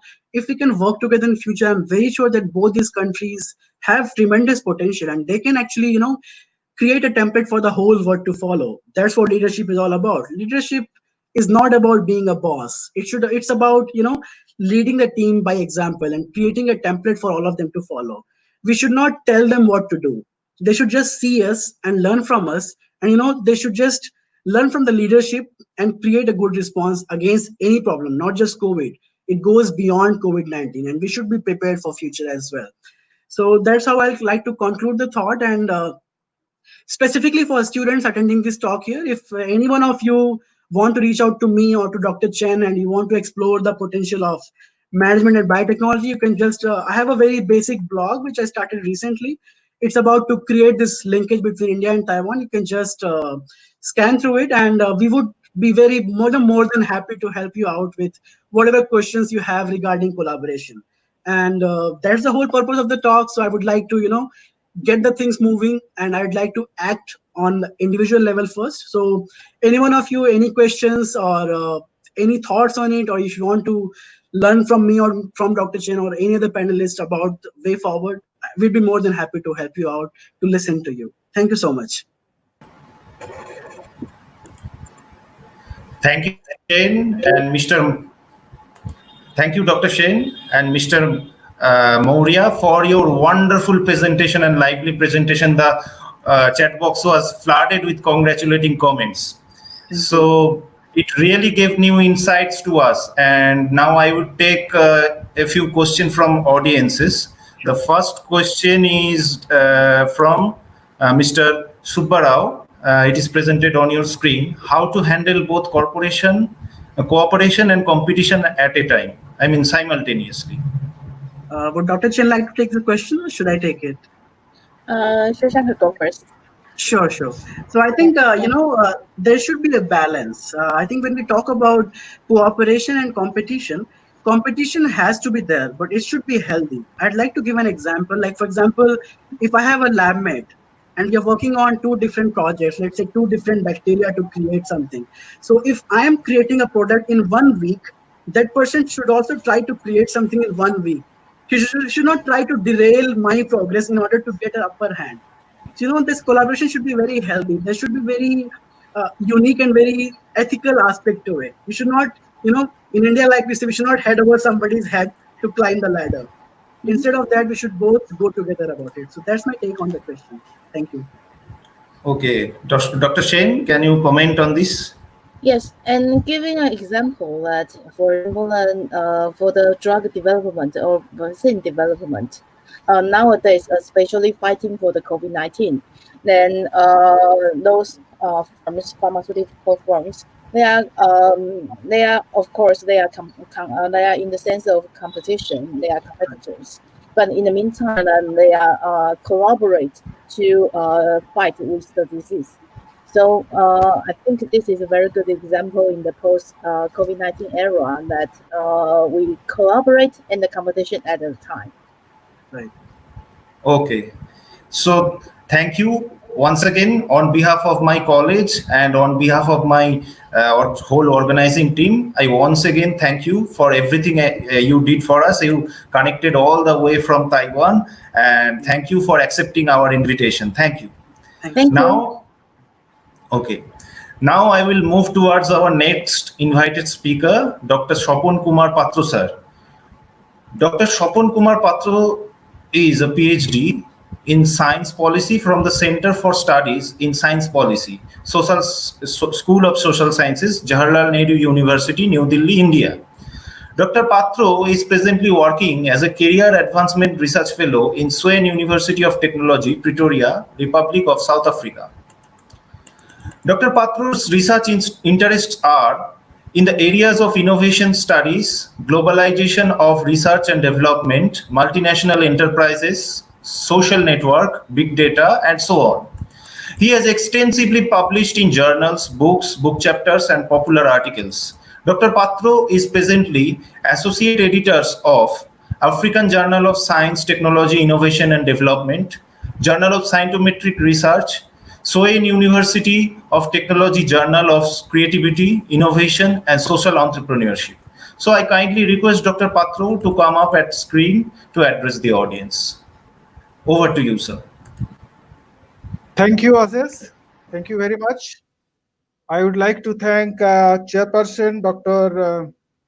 Bibhash Chandra Saha, the convener Aziz, and the webinar host and principal advisor Dr. Somo Mohan Ghosh, my co-presenter. Thank you very much for inviting me for this webinar. So I would like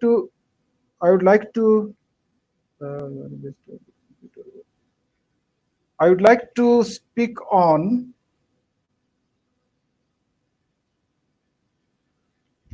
my topic is the globalization of R&D and open innovation, latest trends in India and China.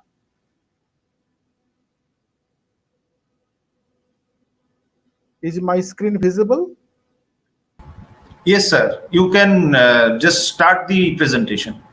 Okay, thank you.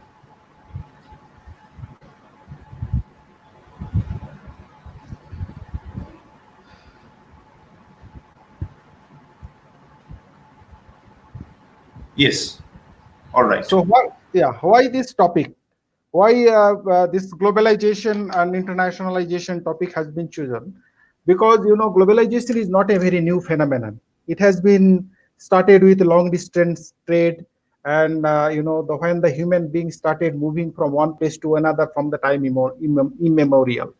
But there is a difference. There is a significant difference between the earlier phase of globalization and the modern phase of globalization, because now the globalization has become very intense because of the latest development of ICT, particularly the web technology. The cost of movement, particularly the airfare and everything, has become so low that people can move from one place to another. And another important thing is that in this present wave of globalization, the multinational firms or multinational companies, MNCs or MNEs, has taken the lead, because they are so big and so huge that some of the multinational firms and their total gross sale is more than the GDP of many of the countries. So multinational firms are now leading the globalization phase. And another important thing here is that the multinational firms, they exist because there is some kind of competitive advantage or competitive advantage they have. They can produce something, some kind of goods or some kind of product that can other firms cannot compete, or they cannot imitate that product within that cost. For example, in chip design, you can see the Intel, or in software, Microsoft, they have some kind of competitive advantages. And one of the important thing is that let's say in 20 years ago, most of the multinational, they are doing their research and development within their headquarters. And gradually they are starting moving from one developed countries to another developed countries. And the latest trend is this: these firms are moving from their home base to the developing country like India and China. But that is a interesting research question, because these countries, these developing countries, do not have the strong knowledge base, and their S&T, science and technology infrastructure, is also weak. But why these firms are coming to these countries? That leads to this kind of research question for my study. And in this sense, I have published a number of paper, book chapter, and also we are going to publish one book in very recently. And second important thing is that if you can see some newspaper report or some web report or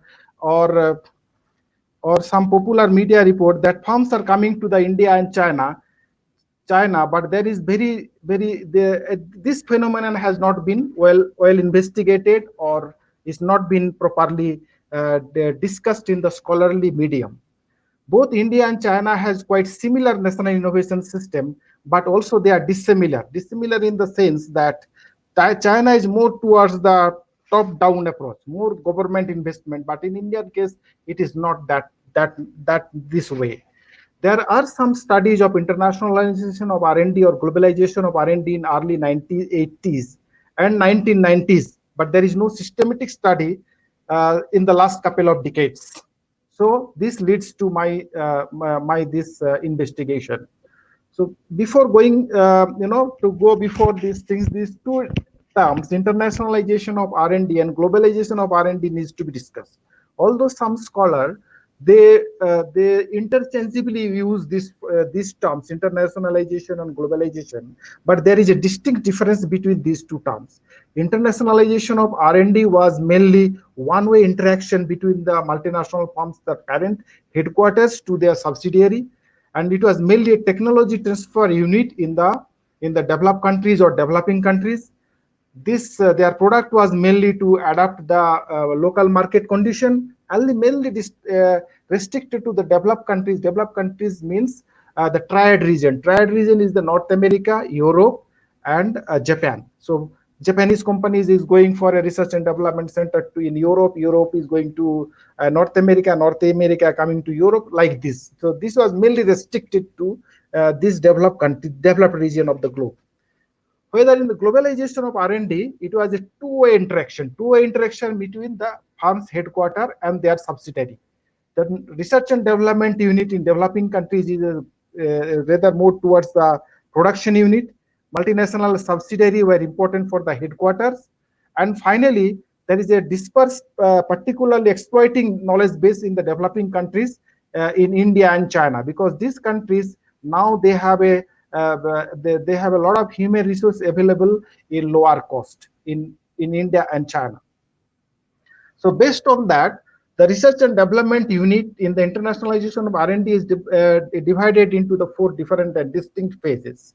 These phases, it is not a very watertight component, but that after that these start like this. There may be overlapping between the phases, but first wave was up to 1960s.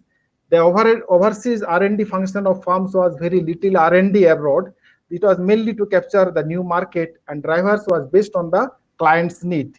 The second wave was the market, mainly the market customization of the local need, and the facilitating factor was learning to operate abroad. This was driven by the increasing demand of foreign customers. The third wave, particularly after the 1980s and 90s, the overseas R&D function was mainly act as a listening post. The facilitating factor was the decreasing communication cost, and driver was industrial and the technological strength. The latest or the more recent wave, the fourth wave, it was 1990s onwards.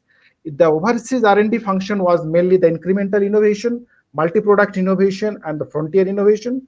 This was the facilitating factor was the increasing variety in the means of communication and proximity to the manufacturing, and the driver was the ancient knowledge base and the human capital. Next, come to the structure of R&D structure, how the firms are doing the R&D in different places. The very early work by Ronstat in 1977 is a different kind of taking different kind of the variables, location of the R&D and market and the R&D result. He categorized this kind of R&D units into the four different units. The first unit was the technology transfer unit. Next, the indigenous technology unit. Next, come to the global production unit and corporate technology units. Technology transfer unit was a very small kind of adaptive R&D. On the other hand, the upper level, the corporate technology want a higher order of R&D unit. Similarly, Burton and Ghosal in 1989, they have given the similar kind of the corporate, technology, their research R&D unit, this central innovation, locally leveraged innovation, and globally linked innovation. Similarly, Gossaman and Bhanjedwit in 2002 has given the similar kind of 4 R&D unit. But what in my research we have observed that now the foreign R&D unit has this kind of categorization you can do. This is mainly the market demand based, whatever the market demands is coming. Next, the technology, many of the firms wanted to develop technology because of the high skilled and low cost manpower available in the different kind of location in the developing countries, and the strong knowledge base, because knowledge is a very sticky part of it. You cannot sitting far, you cannot design or develop in a product. There is some kind of knowledge has a tacit part of it. And the latest corporate trend is coming to the open innovation, what Shashank Moria has described in details. So the next, this empirical part of my research comes, where I'll show how their number of these foreign R&D units is growing, what are the location, and what are the motivation. So if you can see the location, this is my empirical part of the study, which I collected data from different sources, and I find that Bangalore in India has a maximum concentration. About 37% of firms prefer Bangalore as their research and development location, followed by Hyderabad, then Pune, Delhi, and Mumbai. And there is the latest trend is here, where the Goa, Coimbatore, Vizag, Kochi, Ahmedabad, these are the tier 2 cities. They are also attracting foreign investment in these cities. This may be because of these cities is comparatively cheaper, not that costly in terms of these tier 1 cities like Bangalore, Hyderabad.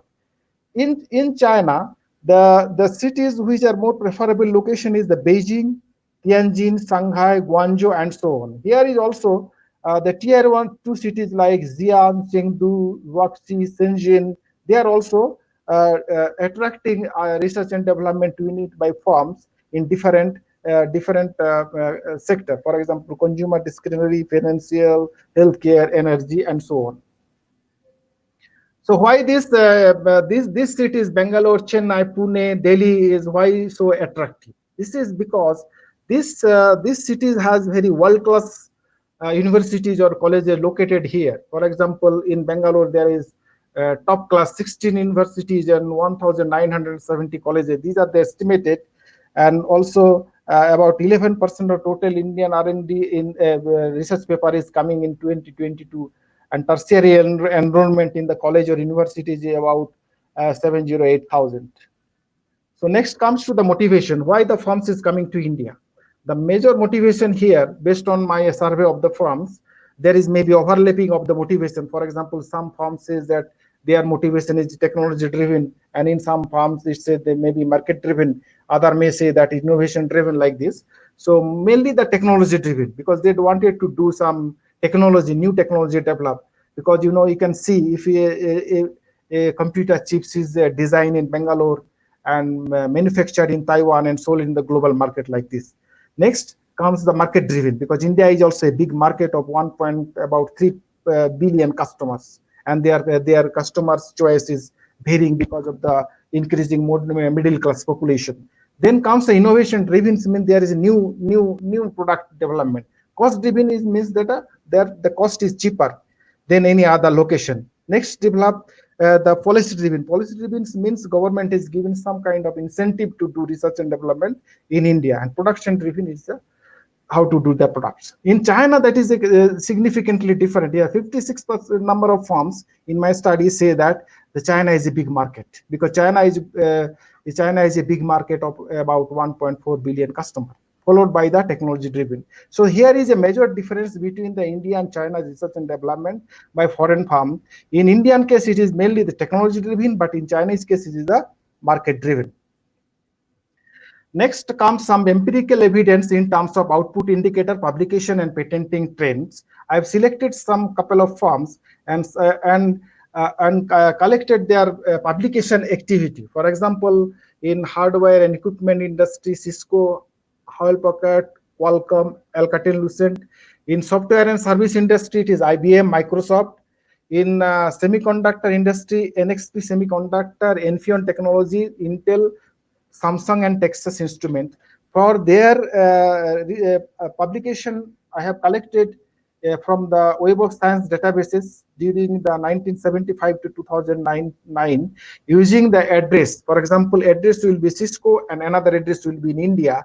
And I have find that only 147 publication is generating from India, 166 from the China, like this. So main conclusion here is that although globally these firms are doing good amount of research and publishing their research in scholarly journal, but their publication from India and China is very less. I think it may be less than 1%, maybe less than 1% or so. And similarly, in case of the pharma firms also, AstraZeneca, Sanofi Aventis, Bristol Myers Squibb, Eli Lilly, GlaxoSmithKline, Johnson & Johnson, Merck, Novartis, Novo Nordisk, and Pfizer. These 10 firms I have taken, and their publication is also very less in comparison to their global. But there is a growth. If we can plot them in the Excel sheet, we can find some kind of growth is happening. The next phase is the patenting activity. Patenting means I collected their patent data from the WIPO patent scope databases of the same sets of firms, and I see the similar trend in their publication pattern. They are increasing, but if you compare from their global output is very low. For example, IBM is the largest firm who is the largest patentee among the firms, who have about 265,000 patents, but they are doing only 593 patents in India and 1,856 patents from China. It means the one entity is IBM itself, and the another entity either a applicant or maybe inventor or innovator or some other entity is from China. Similar things is also happening in the pharmaceutical firm. There is not such kind in the patenting. So it can be concluded these most of the firms are doing some kind of adaptive R&D from this kind of location. However, there is also contrasting picture. It's not only adaptive R&D. For example, Intel India Design Center in Bangalore has about 800 research and development workers. Texas Instrumentation R&D Center in Bangalore, established in 1985. The center started with just 20 people. Now it has more than 1,000 people working on VLSI and embedded software design, which goes along with a chip or into a chip. General Electric's John F. Wallace Technology Center in India houses more than 2,000 technological staff. In Eli Lilly, Sanofi Aventis, Novartis, all these big pharmaceutical firms, they are doing clinical trial in India and China. SAP is a German software company which has announced about 15 new products from India in the last 2 years. So there is an example also of spin-over from the spin-off firm from these firms. Spin-off firms means these persons they were working in these companies, the parent companies, and they left the company and started their new venture. In this way, the knowledge from these parent companies is assimilated into the national innovation system of their respective country. So there are the many examples of spin-off firms. So this spin-off firms is helping these countries to learn and innovate among the global value chain. Next, the technological transfer example. There are examples, for example, Hindustan Semi Manufacturing Company has tied up with the Infineon, the 4th largest semiconductor company in the world for technology transfer. TCS, Tata Consultancy Services, did a multi-million euro deal with Nokia Siemens Network, which indicates a very significant climb up at IT service delivery value chain for the firm. In 2008, Nokia Siemens has transferred its radio R&D arm in Berlin, Germany to Wipro Technologies. AMD has established a close relationship with key Chinese government organization by manufacturing x86 microprocessor technologies and helping China to develop its own supercomputing capability. Nortel Network has concluded a technology transfer agreement with one of its largest and more successful joint manufacturing venture, Guangzhou Nortel. So next come the open innovation concept. Open innovation concept has been clearly discussed by Mr. Moria. This concept was given by Henry Chesbrough in 2003. It says that the innovation is no longer restricted within the farm boundary. This is the example of closed innovation, where all the research projects come inside the farm, and the farm is almost like a black box with very little exposure to outside, and product goes into the market. But Chesbrough is given the idea that no, farm's boundary should not be as a watertight component, or it should not be a black box. Ideas should come inside the farm, and ideas should also go out of the farm, so that this new products should go to the current market. I'm not going into the details of open innovation concepts, but I will just go through the benefits and risk. There is a benefit of the open innovation. It's a very cost-effective method. Cost-effective method means if you can see the farm, particularly the pharmaceutical farms, if they are generating some product, it takes about to develop a medicine about 15 years, and it costs about more than 2 billion. But if this and most of this innovation concept within the farm boundaries fail, so it's innovation itself is a very risky procedure. But in open innovation system, it is a cost-effective method, and this cost can be saved. Next, it can enhance the productivity also. And third point is even in the customer can also be the part of the innovation process. So it can it can target the particular segment of the customers. Next is the tight customers is bringing immense potential to develop the products. There is a close interaction between the internal and external innovation. But there is a risk. There is a risk of the open innovation, because innovation itself is not a linear process. There is always the different kind of feedback loop and different kind of mechanism. It's not a linear process like idea generation, product development, and going to the market. It's not like that. And also because the open innovation concept is a very new concept, how the intellectual property rights will be shared among the inventor and the firm is not yet properly framed out. There are examples of open innovation. For example, big multinationals also, they are calling for the open innovation concept. How the customers demand, because it depends on the customer demands, and also because of the market demands. For example, Xerox India has recently announced that they are going to open open innovation hub in India. This news in Economics Times. Next, Novo Nordisk's R&D center in Beijing is establishing open innovation model platform to support drug R&D collaboration to upgrade the firm's innovation model in China. General Electric's chief executive has said that we believe open innovation practice, especially the customer's co-creation approach, embodied in China Innovation Center, CIC, China Innovation Center, Chengdu, is essential for multinational and technology companies such as GE, General Electric, as we participate and contribute to China's future growth. So there is many more examples. I just put some three examples from the latest news and from the firm's website and their different secondary sources and newspaper report. So I'm just going to sum up my. There is no uniform estimate about the number of the R&D centers either in India and China, because the government from both the sides should have put emphasis what kind of firms they are coming and what kind of R&D center is going on. So the proper government level estimate is utmost required. Only for my knowledge, in 2006-7 TIFAC, Technology Information Forecasting Council, Department of Science and Technology, Government of India Enterprises, they come up with only 150 or 60 something firms, and they estimate what kind of research and development they are doing. So a proper estimation is required. Second thing is that most of the firms, the latest trend is that saying that they are coming from tier 1 cities to tier 2 cities. So infrastructure on these tier 2 cities, for example, Bhubaneswar, for example, Goa, for example, Pune, they should be strengthened in terms of technology park, in terms of their tax benefit, and so on. In my findings, in China, it was mainly the adaptive R&D, while in India, it was more towards the creative R&D. foreign firms in China is relying more towards the open innovation model. Open innovation, particularly after this pandemic, these things, the open innovation model, to my understanding, is going to be the need of the hour.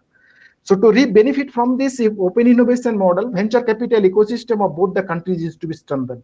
It means to say, for example, an entrepreneur, a university student, or the researcher who is coming up with the idea, government should support with the venture capital so that they can collaborate with that foreign firms with some kind of innovation ecosystem. In India, firms are deeply embedded with the local innovation system because ICT and pharma sectors in India is comparatively stronger, in my opinion, than China.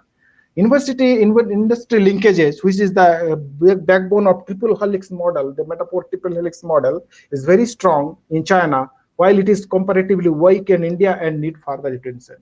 So this is the end of my talk. Thank you very much.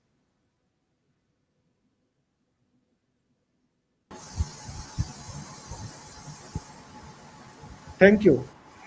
Thank you, sir. Thank you, sir, so much for your enlightening speech, which enriched us a lot about the topic. Now I would take a few questions from the audience.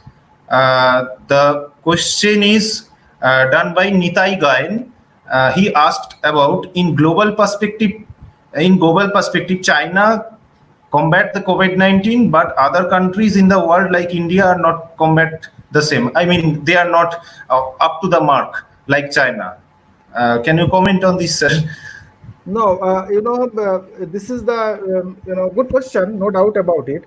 But the China is everything is not open. I had been in China in 2010 for about 6 months. Okay, so how could you say that China combat the COVID-19? Because China itself is not a democracy; they are authoritarian rule, and very difficult and very few information is coming up. So this cannot be commented as such way. Whatever they can do, some other country cannot do that. For example, they can strictly plan hard lockdown. In South Africa or in India, you cannot do that.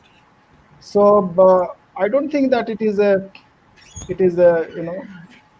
anyway. Any other question? Okay. Actually, we would like to take more questions, but we are already running short of time. So thank you, sir. On behalf of my college and on behalf of the whole organizing committee, I once again thank you for everything that you did for us. Thank you, sir. Thank you very much. So now I will proceed towards our next invited speaker, Dr. Sabuj Kumar Chaudhuri, who also happens to be my teacher and my academic guardian. So Dr. Sabuj Kumar Chaudhuri is an associate professor in the Department of Library and Information Science at the University of Calcutta, Kolkata. He is the recipient of prestigious Indo-Shastri Canadian Fellowship in the year 2018-19 as visiting faculty in York University, Toronto, Canada, and CUE HESF Research Excellence Fellowship in the year 2017-18 at the Center of Law, Ethics and Biomedicine at the Central European University in Budapest, Hungary. He was also selected in the Netherlands Fellowship Program in 2015 and 2017 in Maastricht University of Netherlands and in Turkey Scholarship for Postdoctoral Research in Ankara University in 2012. Dr. Chaudhuri did his PhD on the impacts of IPR on biodiversity and biotechnology in India from Jadavpur University as JRF, and he is also a gold medalist in MSc in Marine Science from University of Calcutta.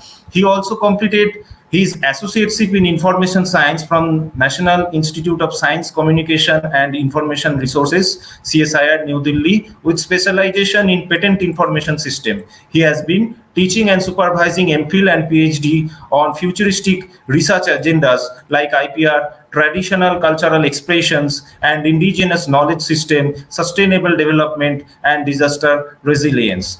Dr. Sabuj is frequent speaker in the UGC Human Resource Development Centers of Advanced Study of several universities in India and abroad. He has written numerous research articles, book chapters, monographs in reputed journals and with reputed publishers respectively. So without further ado, I take this opportunity to call Dr. Sabuj Kumar Chaudhuri on the screen. Now it's over to you, sir. Thank you, Ashish, for your generous introductions. And I would like to congratulate and as well for organizing such a beautiful webinar. I would like to thank Professor Bibhash Chandra Shah, principals of this college, and all the teachers, faculty members, and the other staffs of this college, and our co-presenters and our audience. So let me share my screen with all of you.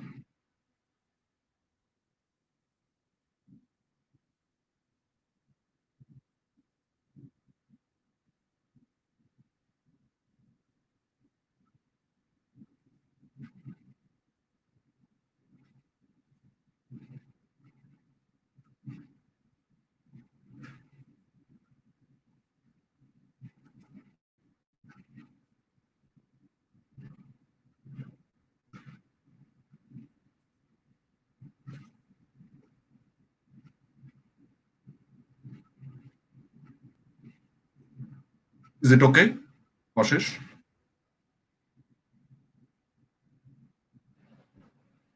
Hello.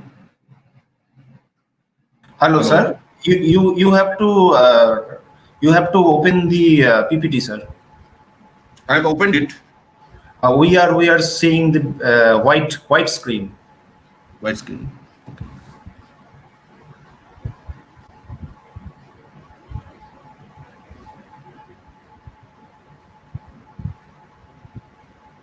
So let me do it once more. Okay. You can do it from entire screen, sharing your entire screen option. Select. Yeah.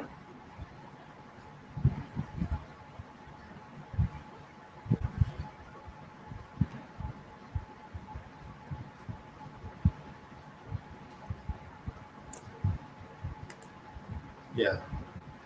I have added it to the screen. You have to minimize your screen and run the PPT. Yeah. Now you can run your open? PPT. Yeah. You have to just full screen it, sir. Just run this presentation. Yes, Open sir. it? Absolutely fine. Yes, sir, absolutely fine.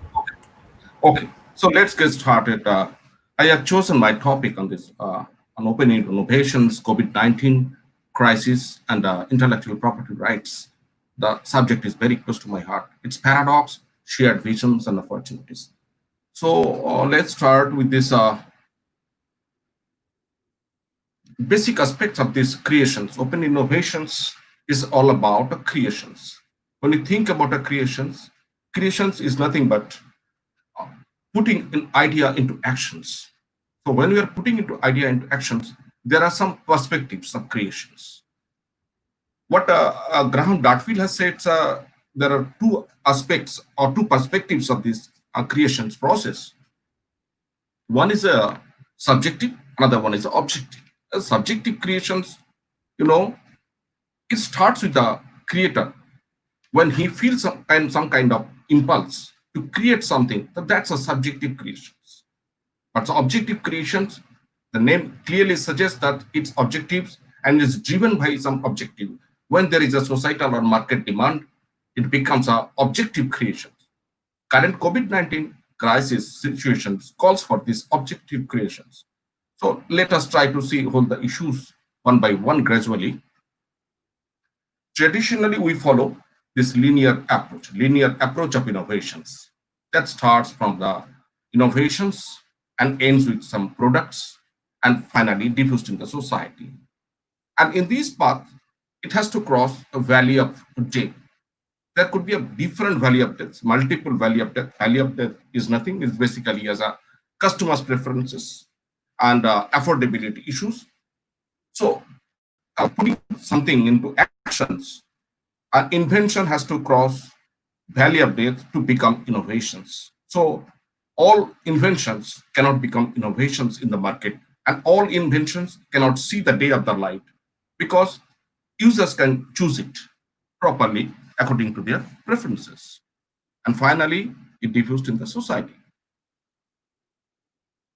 Now, in the year of 2003, as Dr. Patra has said about the book in the 2003, Henry Chesborough, he talked about the open innovations, but I will discuss a little bit on the historical aspects of these open innovations too. Though Professor Chesborough has talked about these open innovations as a new term in 2003 in his book, Open Innovations. But it's not entirely new. But in the year 2006, he described in more crystallized manner. It's basically a purposive flows of inflows as well as outflows of the knowledge to accelerate some internal innovations and expanding the markets. So that is the basic concepts. Let's talk about the historical aspects. When we talk about these open innovations, yes, open innovation as a term, it started its journey from the year 2003. But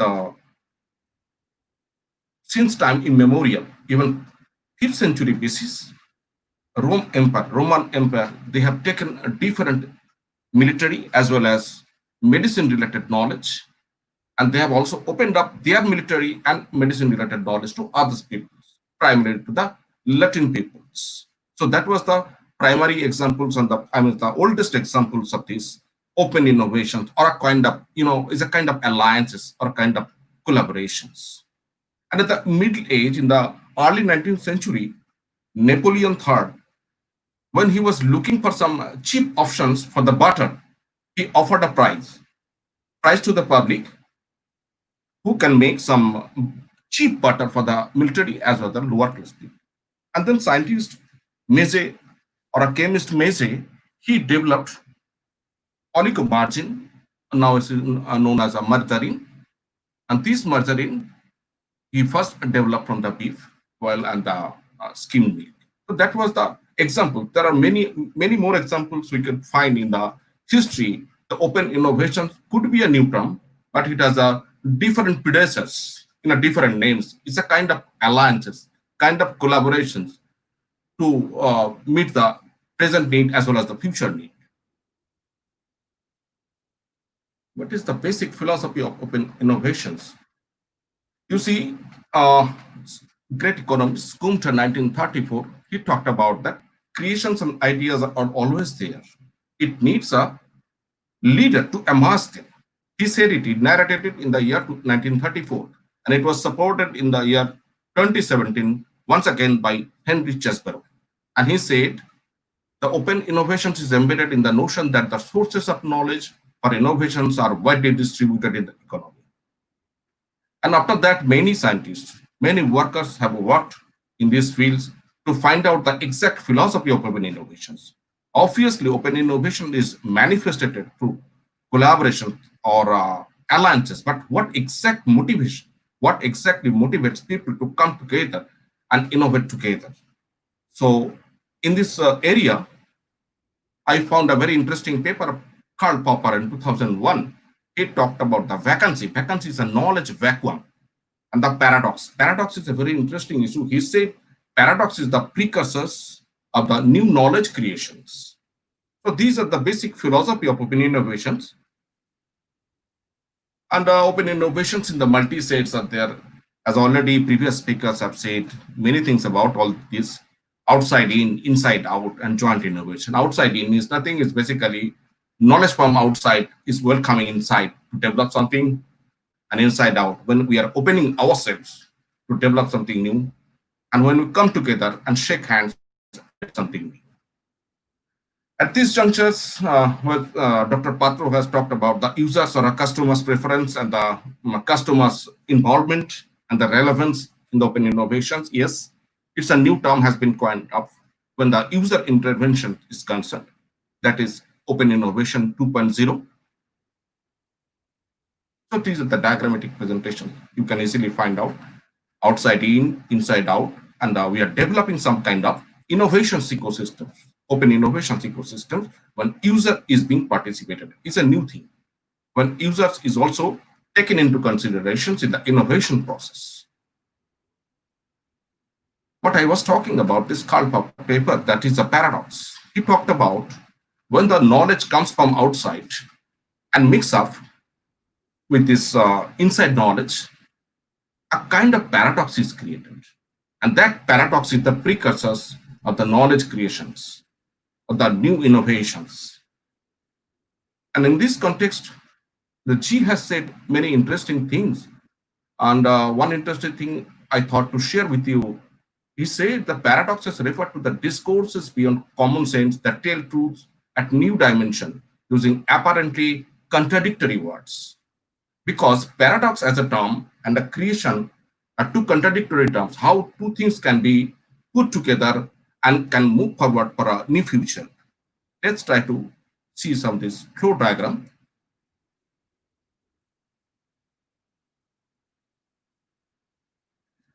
See this open innovations we know, and Barrow told it aptly. It's a knowledge paradigm.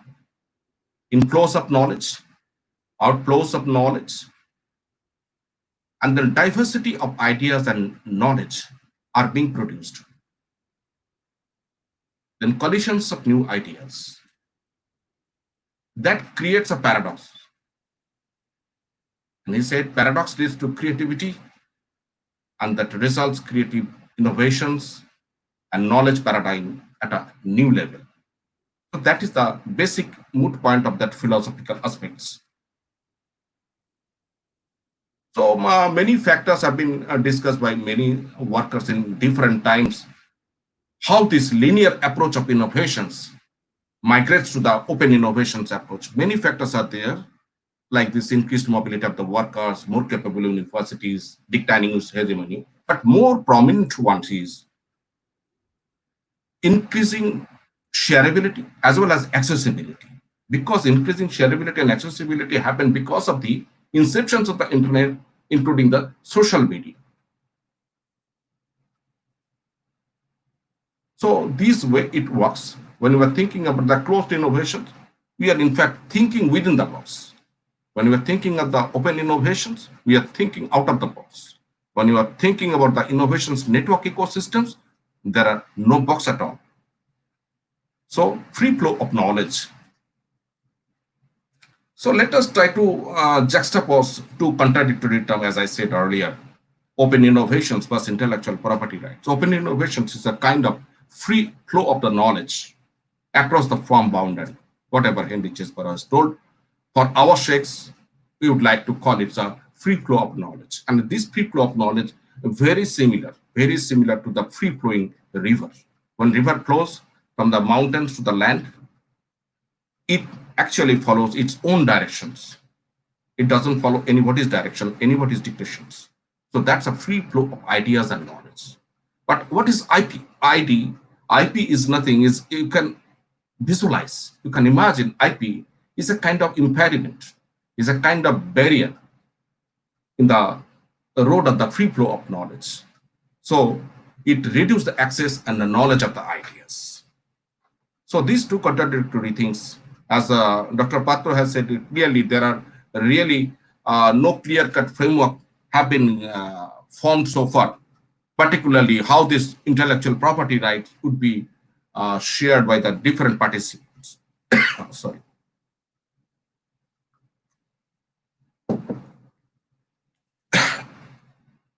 So for a traditional IP, sorry, traditional IP model should be changed in the perspectives of the open innovations model. And we should think anew, as Professor Mammo said it clearly. And I really like that idea that COVID-19 disordered world to the reordered world. So why do we need patents? We know very well. Just to protect our inventions. And inventors gets a patent for a limited period of time. And in exchange of that, he has to share his knowledge. Sorry. And he gets a protection. He gets a protection for that. So there are two aspects in the patenting procedure. One is a protection, another one is a disclosure.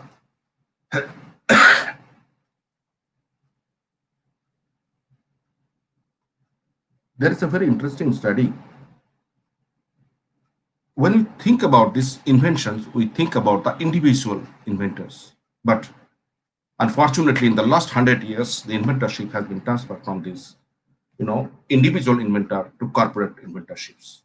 And this study has clearly evidenced and proved it. It's a merge study. In the 1885, only 12% patent to corporations. Just after 100 years. 1998, only 12.5% to independent inventions. Why I'm discussing this?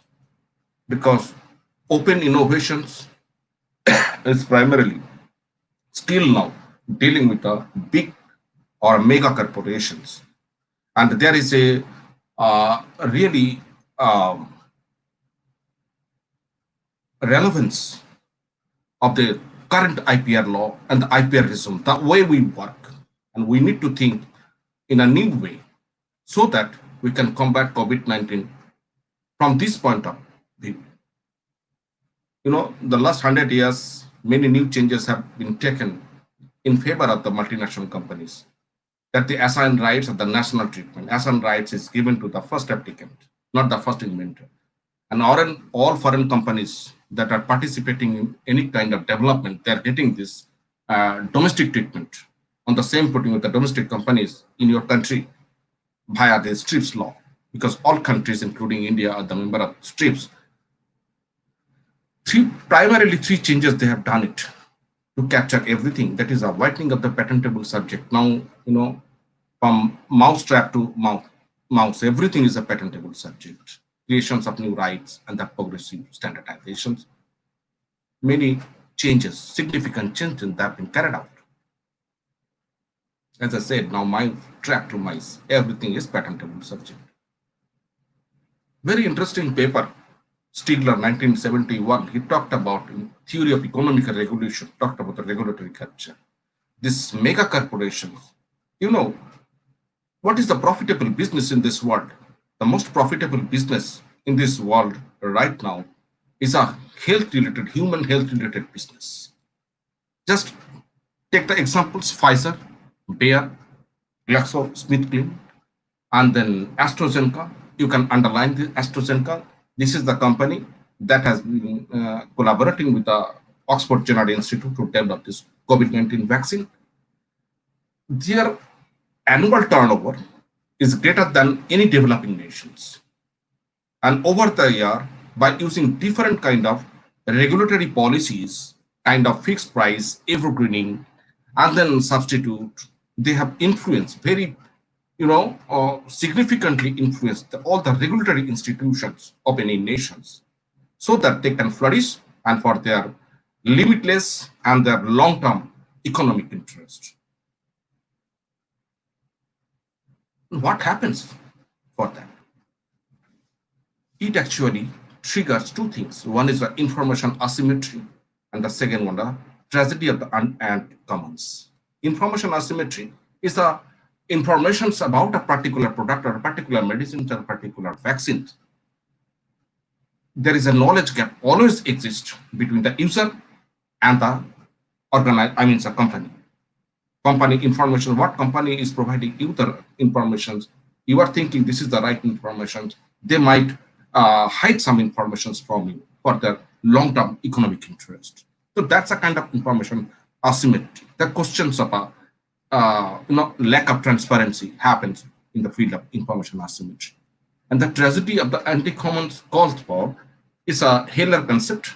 In the 1998, he talked about when a particular resource, when you were developing something or designing a particular molecule or a medicines, if there are too many participants in the innovations process, so many players or many participants in the innovation process means many ownerships over the particular or single resource, and that will create a chaos, a mess, because to use that particular resource, you need to have some cooperation from everyone. If that cooperation fails, you cannot use that resource.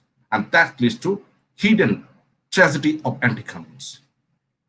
And that's a very saddest part of the story.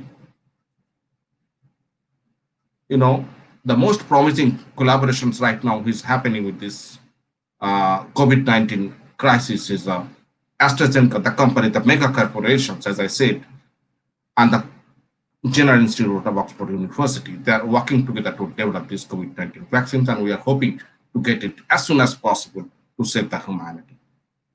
At the same time, it's not the COVID-19 vaccines or medicines, and this open collaborations or open innovations is being happening in many other fields. just to face this combat. Some of the few promising examples and notable examples are there. Is a Siemens, is a German company Siemens. They have opened their additive manufacturing networks so that everybody can come and design their medical device. Two contrasting partners, you see, Europe's largest trailer or a truck company, Scania, and Karolinska University Hospital of Sweden, they came together to develop a mobile COVID-19 identification lab. And then Ford company with the United States of America, United Auto Works, they came together to develop some shield.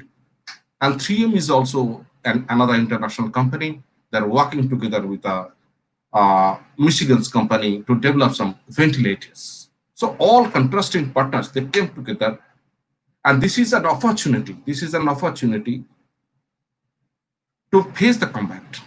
So it's a new kind, when it's a new normalcy, so everything should be new.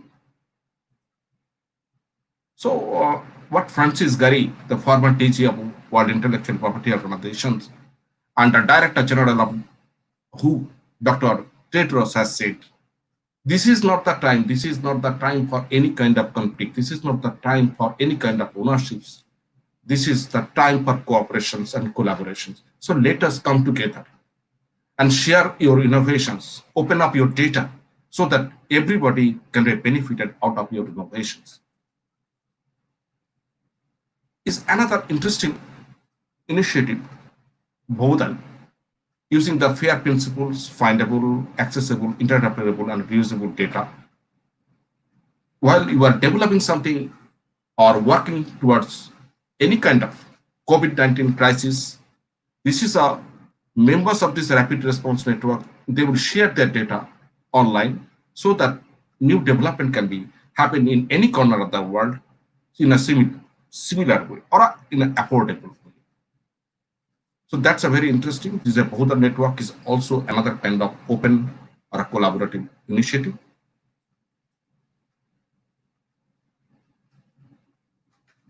So in a very recent papers of this, I found this two professors from this Sweden, Chalmers University, that are talking it correctly. Let us focus.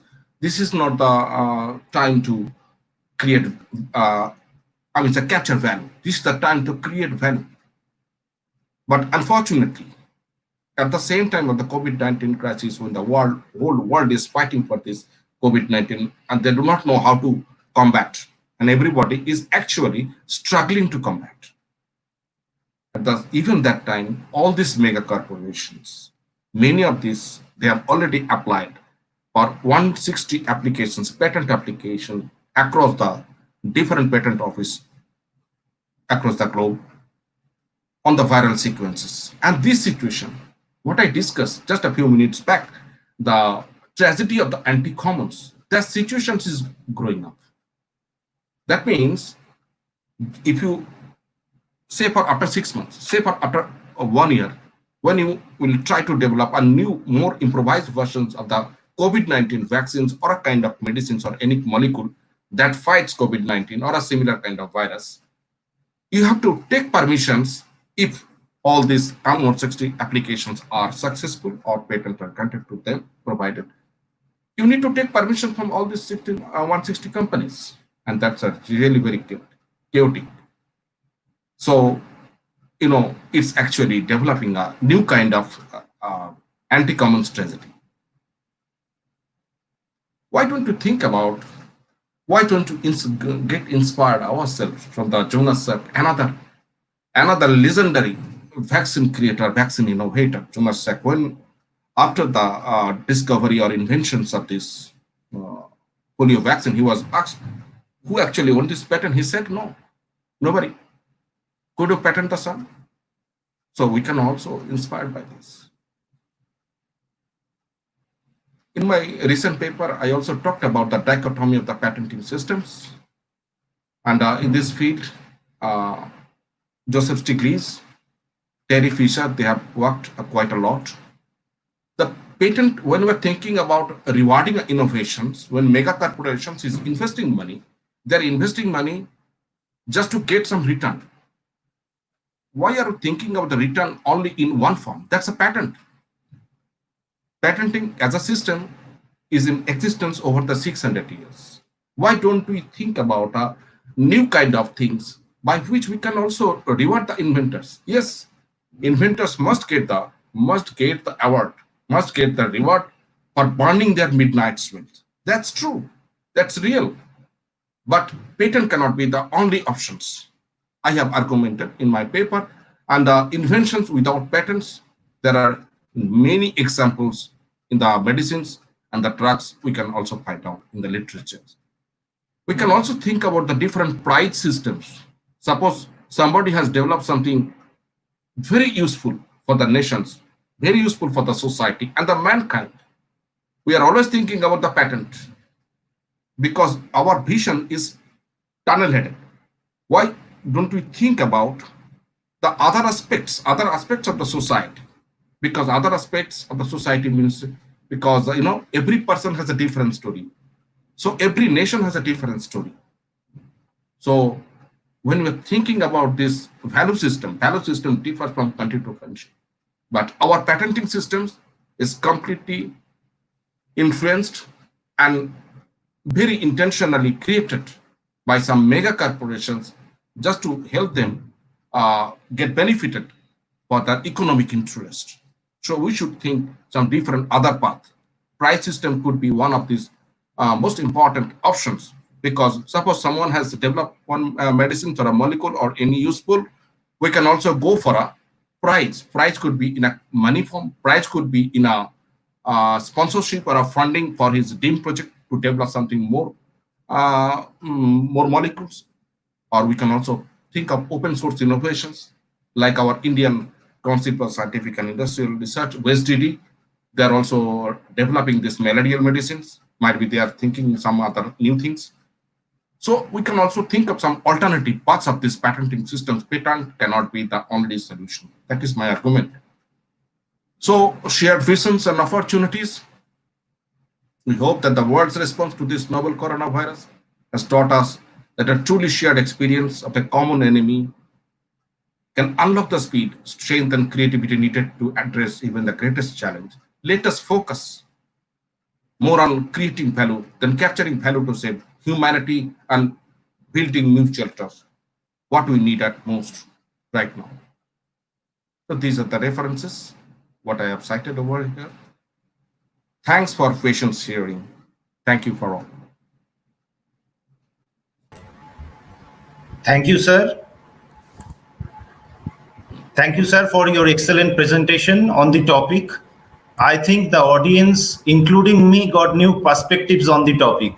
The chat box is flooded with the questions. We will take a few among them, actually one among them. We are already running out of time. So there is a question done by Kaustubh Chakraborty. Thank you, sir, for your wonderful presentations. I have one question to you. Do you think that Indian universities can also promote open innovation policy for the grassroots level? From the grassroots level, it should be. Thank you, Kaustubh. Thank you for your wonderful questions. A very interesting questions. The question you have asked, this question is very close to my heart too. When we are doing some science or technology or social science in our Indian universities in Indian perspective, we always think our university is separate from the society. Our university is separate from the community. We are actually situating ourselves, putting ourselves in islandic structures. We are the superior. We are the highly educated people. We are putting ourselves in an islandic manner. That cannot be the way to come up out of the situations. If we want to make our university relevant and particularly socially relevant, when community feels that yes, university is not the is not a kind of brightest star in the society, or rather it's a part of ourselves, part of a community. We have to go to the community. We have to understand their problem and let them come in, and let ourselves open up to them, so that we can come together and think for a societal benefit. What are the societal problems? We are always thinking about the theoretical issues. Why don't we think about some socially relevant issues? As Professor Mammo said, social physics, social technology, and the traditional cultural expressions, our value system, Indian value system. And he aptly said that the Indian philosophy is the best philosophy. Why should we think outside? Let us work on it. So yes, we can do that. We can do that. We can promote open innovations policy at the grassroots level to solve the problem at the grassroots level. We can do it, but we have to change our mindset. That is the basic criteria. Thank you, sir. On the behalf of the college, I once again thank you for your kind deliberation, sir. Now I will go towards our next invited speaker, Dr. Shih-Hsin Chen. Dr. Shih-Hsin Chen is a research fellow at the Canadian Institute for Genomics and Society. His research focuses on the social studies of life sciences, biomedicine, and emerging biomedical technologies. He completed an MPhil in Science Policy Studies at Jawaharlal Nehru University in India and a PhD in Science and Technology Studies at the University of Nottingham in United Kingdom. His dissertation, supported with a Wellcome Trust Fellowship, examined the nature of stem cell activities in India, focusing on how key stakeholders generate expectations around stem cell therapies and frame key ethical concerns, and why the biomedical governance system fails to regulate these emerging practices. Dr. Tiwari has published a significant number of journal articles, including research papers in prestigious journals such as Cell, Stem Cell, Nature, New Genetics and Society, and Regenerative Medicine that were recognized as important contributions by leading scholars in the field. So, without further ado, I invite Dr. Tiwari to address the audience. Now, it's over to you, sir. Namaste everyone. Thank you so much for giving me opportunity, and I hope you guys are not sleepy and maybe some audience are taking dinner. So, but please with me and don't be lazy. It happens in the generally happens with the last speaker.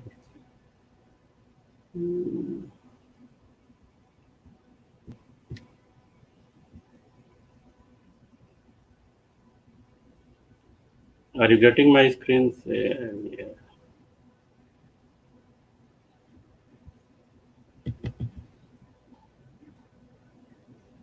Is okay? Everything is fine now?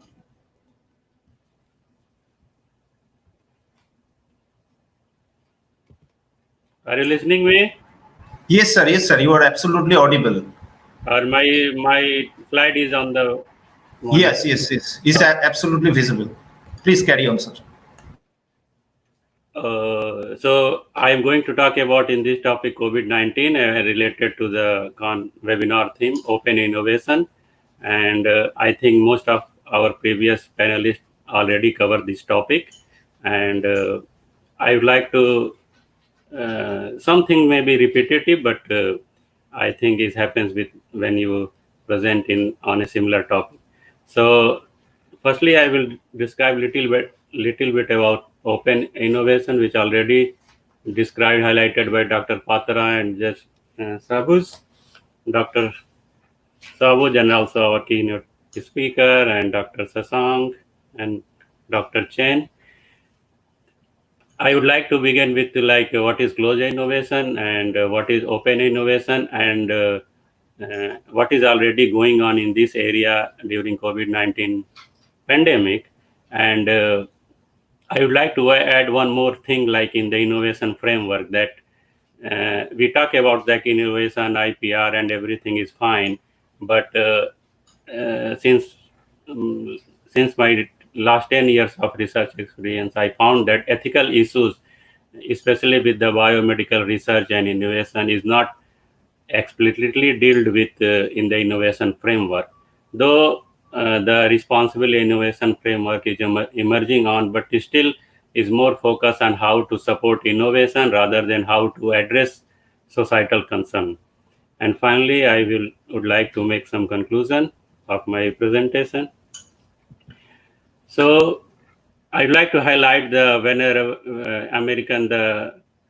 key document of American science and technology sector, like Endless Frontier, proposed by Vannevar Bush just after the Second World War, and their focus is like to how to support basic research, basic R&D for the development of science in United States. This vision assumed that the industrial corporation would be able to innovate only by conducting basic research activities internally and by carrying the results of the research through to the market. So basically, it is seen as a kind of a closed innovation where there was no any opportunity to have a contribution from outside of the academia or corporation or other sectors. So it is borrowed from, I think, some of my previous panelists also showed this kind of things, where is the linear model of innovation. But it's already highlighted this book by my other panelist, Dr. Patra. There is a concept of open innovation was originally introduced by Chesbaro in his book of Open Innovation, the New Imperative for Creative and Profiting from Technology. And the idea is that the valuable ideas can come from inside or outside the company and can go to market from inside or outside the companies as well. This approach places external ideas and external paths to market on the same level of importance as that reserved for internal ideas paths to market during the closed innovation area. So basically, it welcomes both the internal and outer idea related to any technological development. And you can see this diagram, which already highlighted how the open innovation framework, and this is another my slide which can explain what is open innovation process. But further in 2014, they little bit try to address the distributive innovation process, like is kind of a very close to what our keynote speaker, Professor Mammo, is talking about the social innovation in the beginning. So the idea was to innovation should be distributed equally among the society. So it provides insight into how firms can harness inflows and outflows of knowledge to improve their innovation success. And recently, after COVID-19 pandemic, open innovation like collaboration is going on. It started already, happens within and among different institutions to produce a distributive innovation process for the co-creation of products and services. IPR is a issue, but I think that right now many firms had tried try to address the IPR issue, and they are collaborative in a very effective way to produce product and services to address the COVID-19 pandemic. So what is going on right now in different areas of COVID-19 to address COVID-19 pandemic using the concept of open innovation?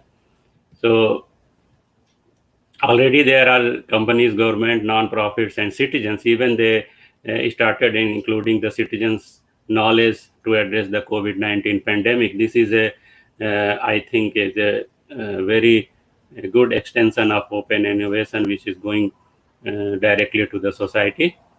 And already they are started developing with the help of citizens' contribution, low cost and efficient tools for the prevention, detection, and treatment of COVID-19. And this is happening in developed countries where they are highly capitalist in their mindset. So the key areas in open innovation, why I got that, is the data sharing, mathematical modeling, research and development, exponential technology, and citizen science. In data sharing, we can see that there are many institutions. They are already open their data, and if you see for public health responses to epidemics must be based on data. In the past, gaps in the data We have seen during the Ebola outbreak that it suffers from effective data. And with the rise of COVID-19, many organizations mobilized to increase access to timely and open data.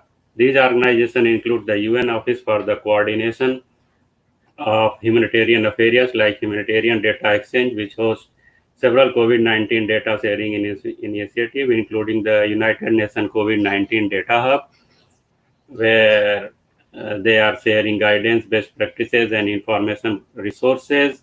And there is also the John Hopkins. We are all familiar with John Hopkins University data, which maintains country-specific incidence and mortality statistics compiled from governments globally, and the COVID-19 Testing Insight Institute, which shares state-specific testing data.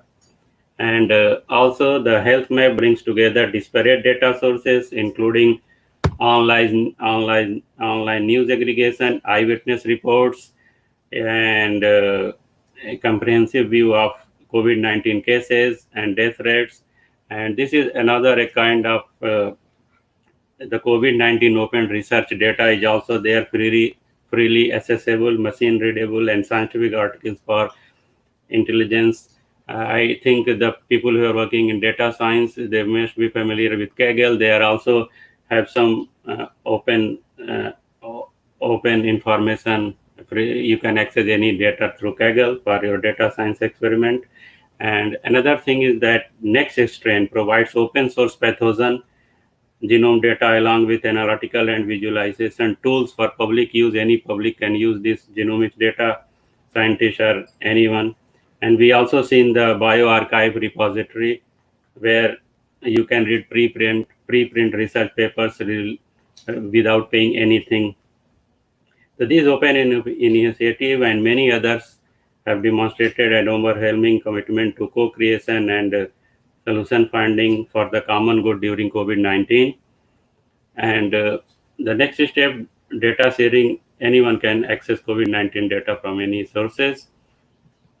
And now the mathematical modeling, we have witnessed like 3 months models using very statistical and mathematical techniques to project the global number of COVID-19 cases. And also their aim was to project the disease incidence and what will happen in terms of the next 2-3 months, the death rate or infected, how many people will get infection.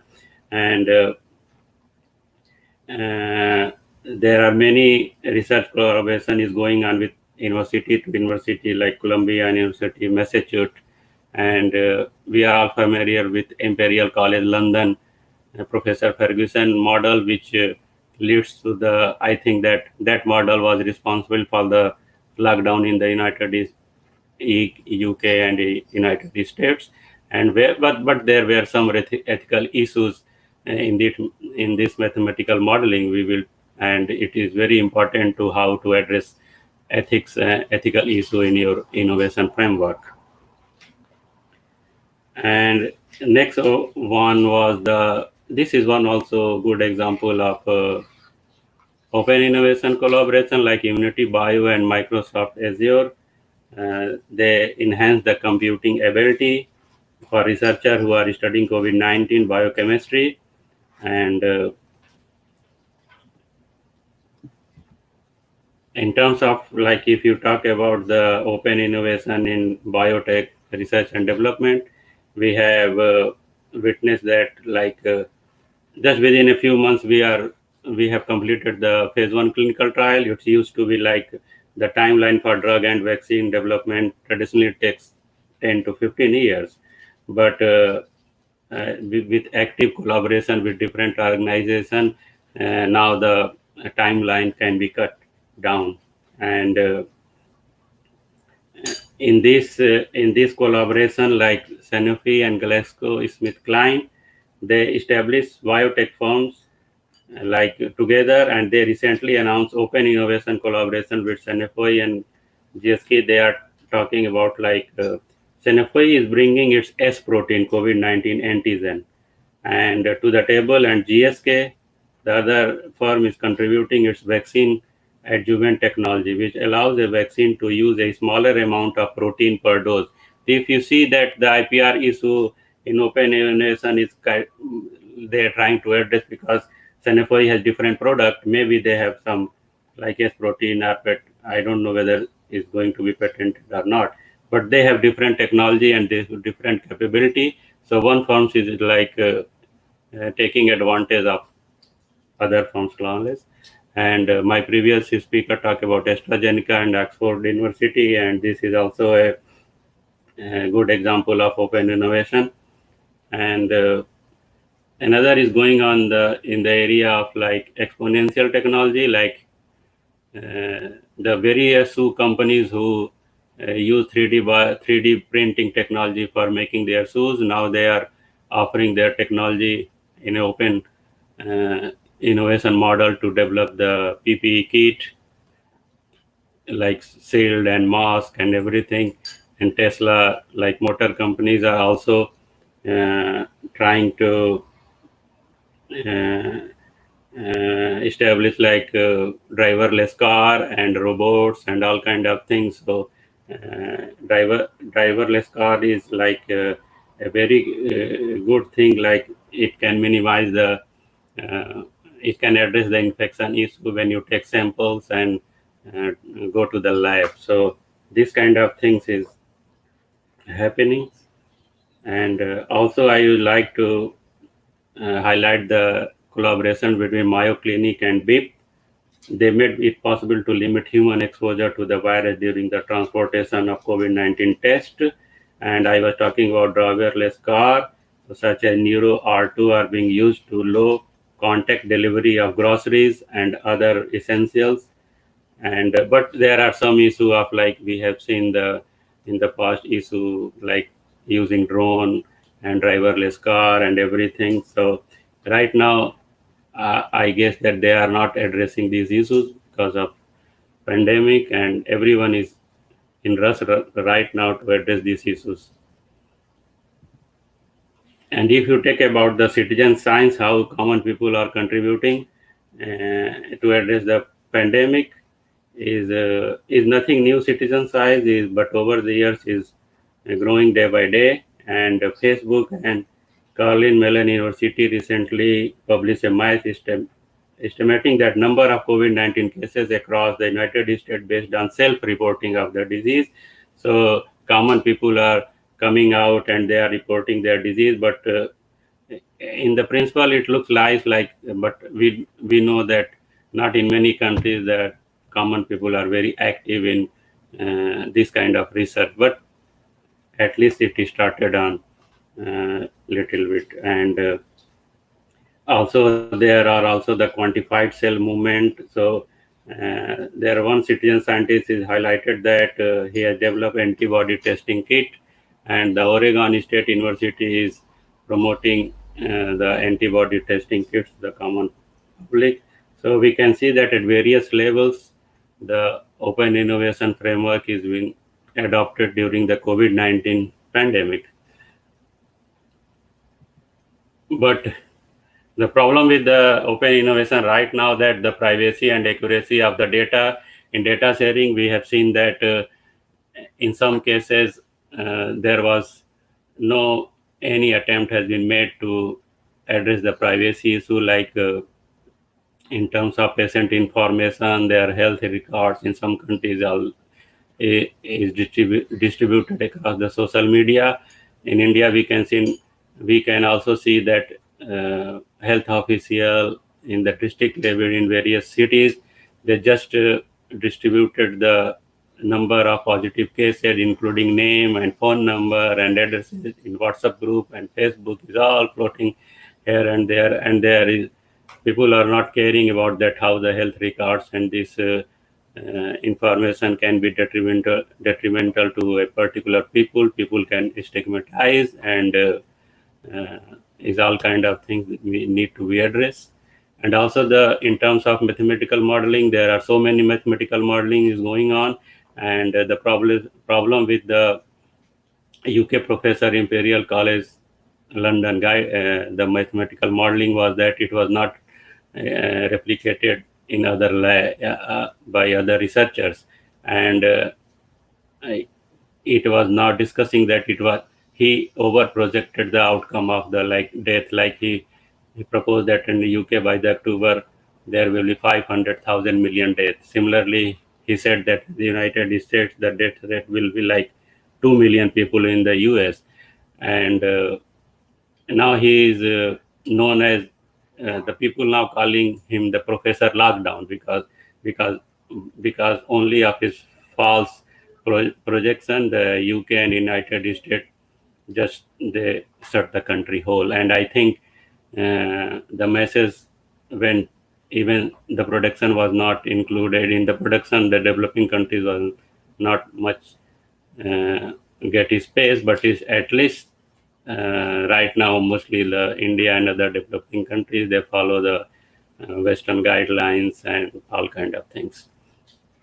In terms of clinical trials and vaccine, we have seen that rapid development. So many candidates are right now in vaccine area, but the problem is that we have seen the ethical issues, societal issue in clinical trials. We have so many reports in India like death during clinical trials, and in a rush, right now everyone is in a very in a rush mode to discover a vaccine, and also they are trying to get whoever the first they will be in the market.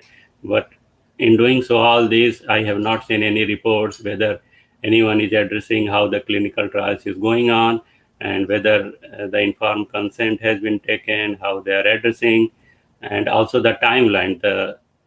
Every government is rushing. Like India, they say the ICMR instructed in the case of one clinical trial that you have to finish by this particular date, and this can't be justified. Like how you can from phase 1 to phase 3 clinical trial you will finish everything within a month.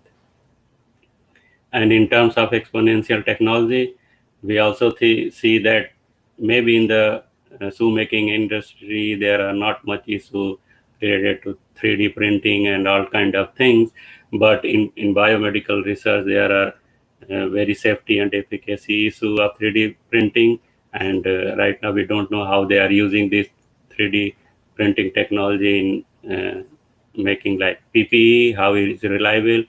I think there is lack of regulation and governance in this area. So these things need to be addressed, and the same thing happens like driverless car. There are so many issues around on the Google who developed driverless car, how it will affect other people's and so living livelihood and whether it is safe or not. And also the citizen science initiatives, we see that due to stigmatization of this, like if you are COVID positive, is kind of a fear among society. So I am very surprised how whether all citizens or people are actively participating in disclosing their data, like they are now COVID positive and not, and everyone. So on paper, everything looks like very perfectly fine, like open science is going on and this collaboration is going on. We are doing these things, is very good. But right now, is every country and every researcher in a very rush mode, and somehow they're trying to capture the market. And in this situation, I don't think so many government and research organizations are addressing ethical issues, and ethical issues are also very close to your governance framework. Like when you have no any effective rules and regulation, generally happens people violate the ethical issue. Like in terms of clinical trials in India, we have seen that though in paper there are the procedure of informed consent and everything, but in reality it's very difficult to follow all the informed consent procedure. This informed consent procedure is Western centric approach, where they feel that individual as being an individual is capable to to make decision. But India, we already know that there is a family systems, and one individual can't take decision. They always consult with their parents, sister, brothers, whether to take part in for a particular research. So I think this everything needs to be addressed if we go for like uh, open innovation things. So in the last, I would like to say that is not only open innovation but overall in innovation framework. Over the years, there is a very little attention being paid to address the societal and ethical concerns. We only largely, like I can't say the only, but maybe like Professor Mammo talked about the social innovation thing. So it still is very emerging things like they're trying to address, but it still is not very popular among researcher and policymaker kind of things. So that's all about my talk. And if you have any question, please let me know. Thank you, sir, for your thought-provoking presentation. The audience, including me, has definitely got enriched from you. Now I will take just a single question, as already we are running late. So one question from Somo Mohan Ghosh.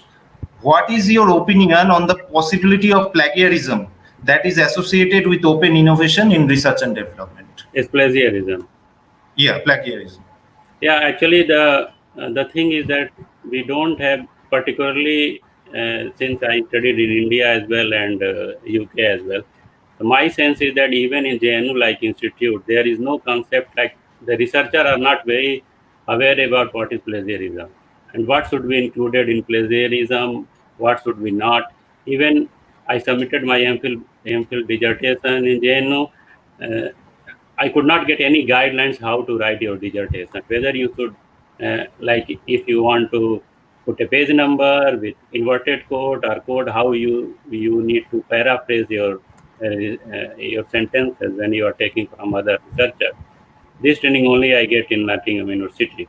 So I think is not the problem with the researcher, like PhD students and everything. My concern is that there is no any training how to address plagiarism, and people don't know how we should address. Like UGC has a guideline of all kind of plagiarism. If you do 10%, if you do 20%, 40%, all kind of things is there. But in that UGC guideline, there is no any instruction what is called plagiarism and how you should write your sentences, how to address your references is nothing there. So it is. I think there is a need to be a training for this for the researcher, and only they can. Somehow they don't know like whether we are doing plagiarism. They have no idea. So this is a critical issue and need to be addressed. Okay.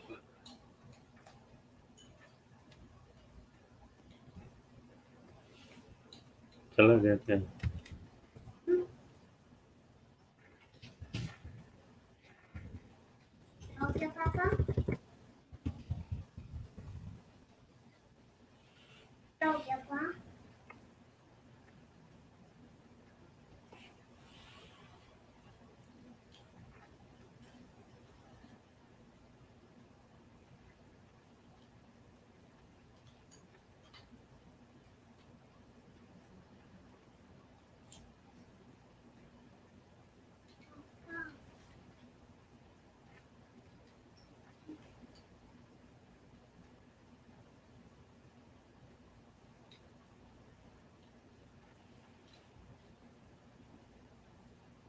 लग रहा है चला गया.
Connection lost.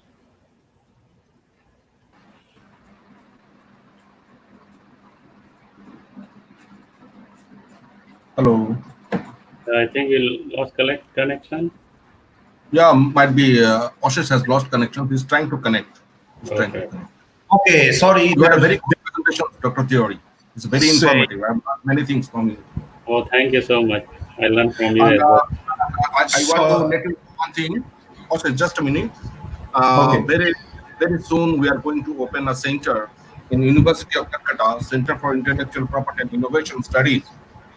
And possibly I would like to invite you as in the webinar, I would like to put yourself as an advisor, because there will be some international advisors. I would like to put yourself, you have consent for that. Okay, thank you so much. Sorry for the trouble. I apologize for the technical glitch. So, on behalf of the college, I once again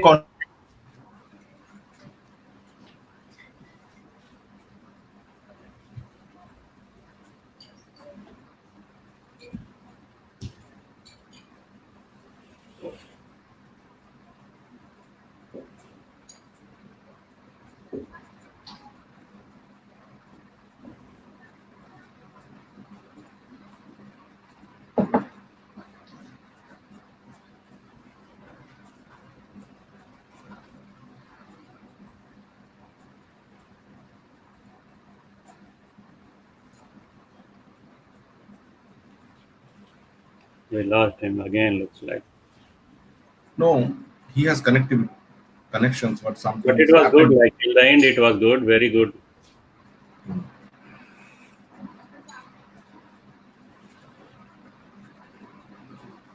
So you are based in Kolkata. I think we are facing some connectivity issues. Yeah. So we are waiting for you.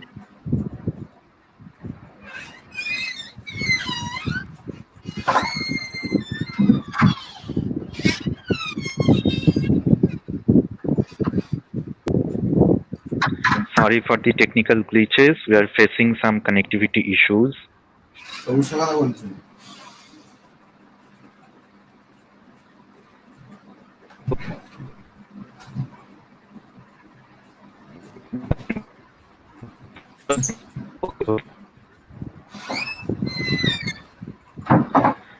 Sorry for the technical glitches.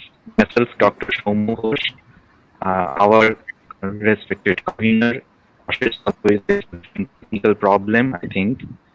So on behalf of the college, I'd like to propose the vote of thanks. First of all, I'd like to mention about our hardworking and visionary head of our institution, our respected principal sir, who constantly motivated and encouraged us to organize this event and provided all the necessary administrative supports. Our heartfelt thanks goes to you, sir. My deepest respect and gratitude goes to the keynote speaker, Professor Mammo Muchie, sir, who gave his consent immediately after receiving my invitation and delivered keynote address in spite of his very busy schedule, all the way from Pretoria, South Africa. I have hardly met any humble person like you, sir. I can't thank you enough. I want to thank Dr. Shih-Hsin and Mr. Shashank Moria for spontaneously accepting our invitation and for delivering such a wonderful presentations all the way from Taiwan. Thank you for making time for us from your busy schedule. My thanks are due to Dr. Shashank Tiwari, who connected himself all the way from Alabama and presented such a thought-provoking lecture. We are highly grateful to you, sir, for accepting our invitation and cooperating with us in spite of having a major time zone related problem. I'm deeply indebted to Dr. Sabuj Kumar Chaudhuri and Dr. Swapan Kumar Patra, sir, who are connected with this event from the planning phase. They not only graced this event with their mesmerizing presentations, but also played equally important role in organizing this event and made it a reality. We are really fortunate and blessed to have you both, sir. Even the word thank you is not enough to acknowledge you properly. We are very thankful to Mrs. Pratyusha Ghosh, Faculty of Sanskrit Department of our college, for her sensational inaugural song that she sang at the inauguration in spite of very short notice request. Next, I want to acknowledge all the IQAC members of our college, especially the coordinator, Dr. Lipika Ghoshal ma'am, who accepted our proposal heartily and unanimously at the meeting. Our special thanks are due to our colleagues, Mr. Anupam Das, Dr. Suchandra Niyogi, Mr. Sohel Rana Sarkar, and Mr. Srikanto Hajra, and all the other teaching and non-teaching staff of our college. Kindly forgive us, we can't take name all our names due to the paucity of time. We are overwhelmed and honored with your kind support, and it is your constant encouragement and praise that enabled us to organize such a grand event. Otherwise, it would have been absolutely impossible to even think of it for a newcomer like us. Organizing this event is always a challenging task without the mental support from the friends and family, especially in these trying times. We are grateful to all family members and all our well-wishers, especially Sharthok, Deep, Mizan, Nan, and others for the constant motivation and support. And last but not the least, we thank to the participants for the overwhelming responses and for their patient hearing. We hope to meet you again in similar events like this in the future. Kindly stay connected with us in the dedicated Telegram group created for this event. And please subscribe to our channel for getting regular updates of our event and videos. So with these concluding words, I finally declare end of today's program. Please be safe, secure, and strong in this trying time. Thank you once again. Thank you so much, sir. Thank you.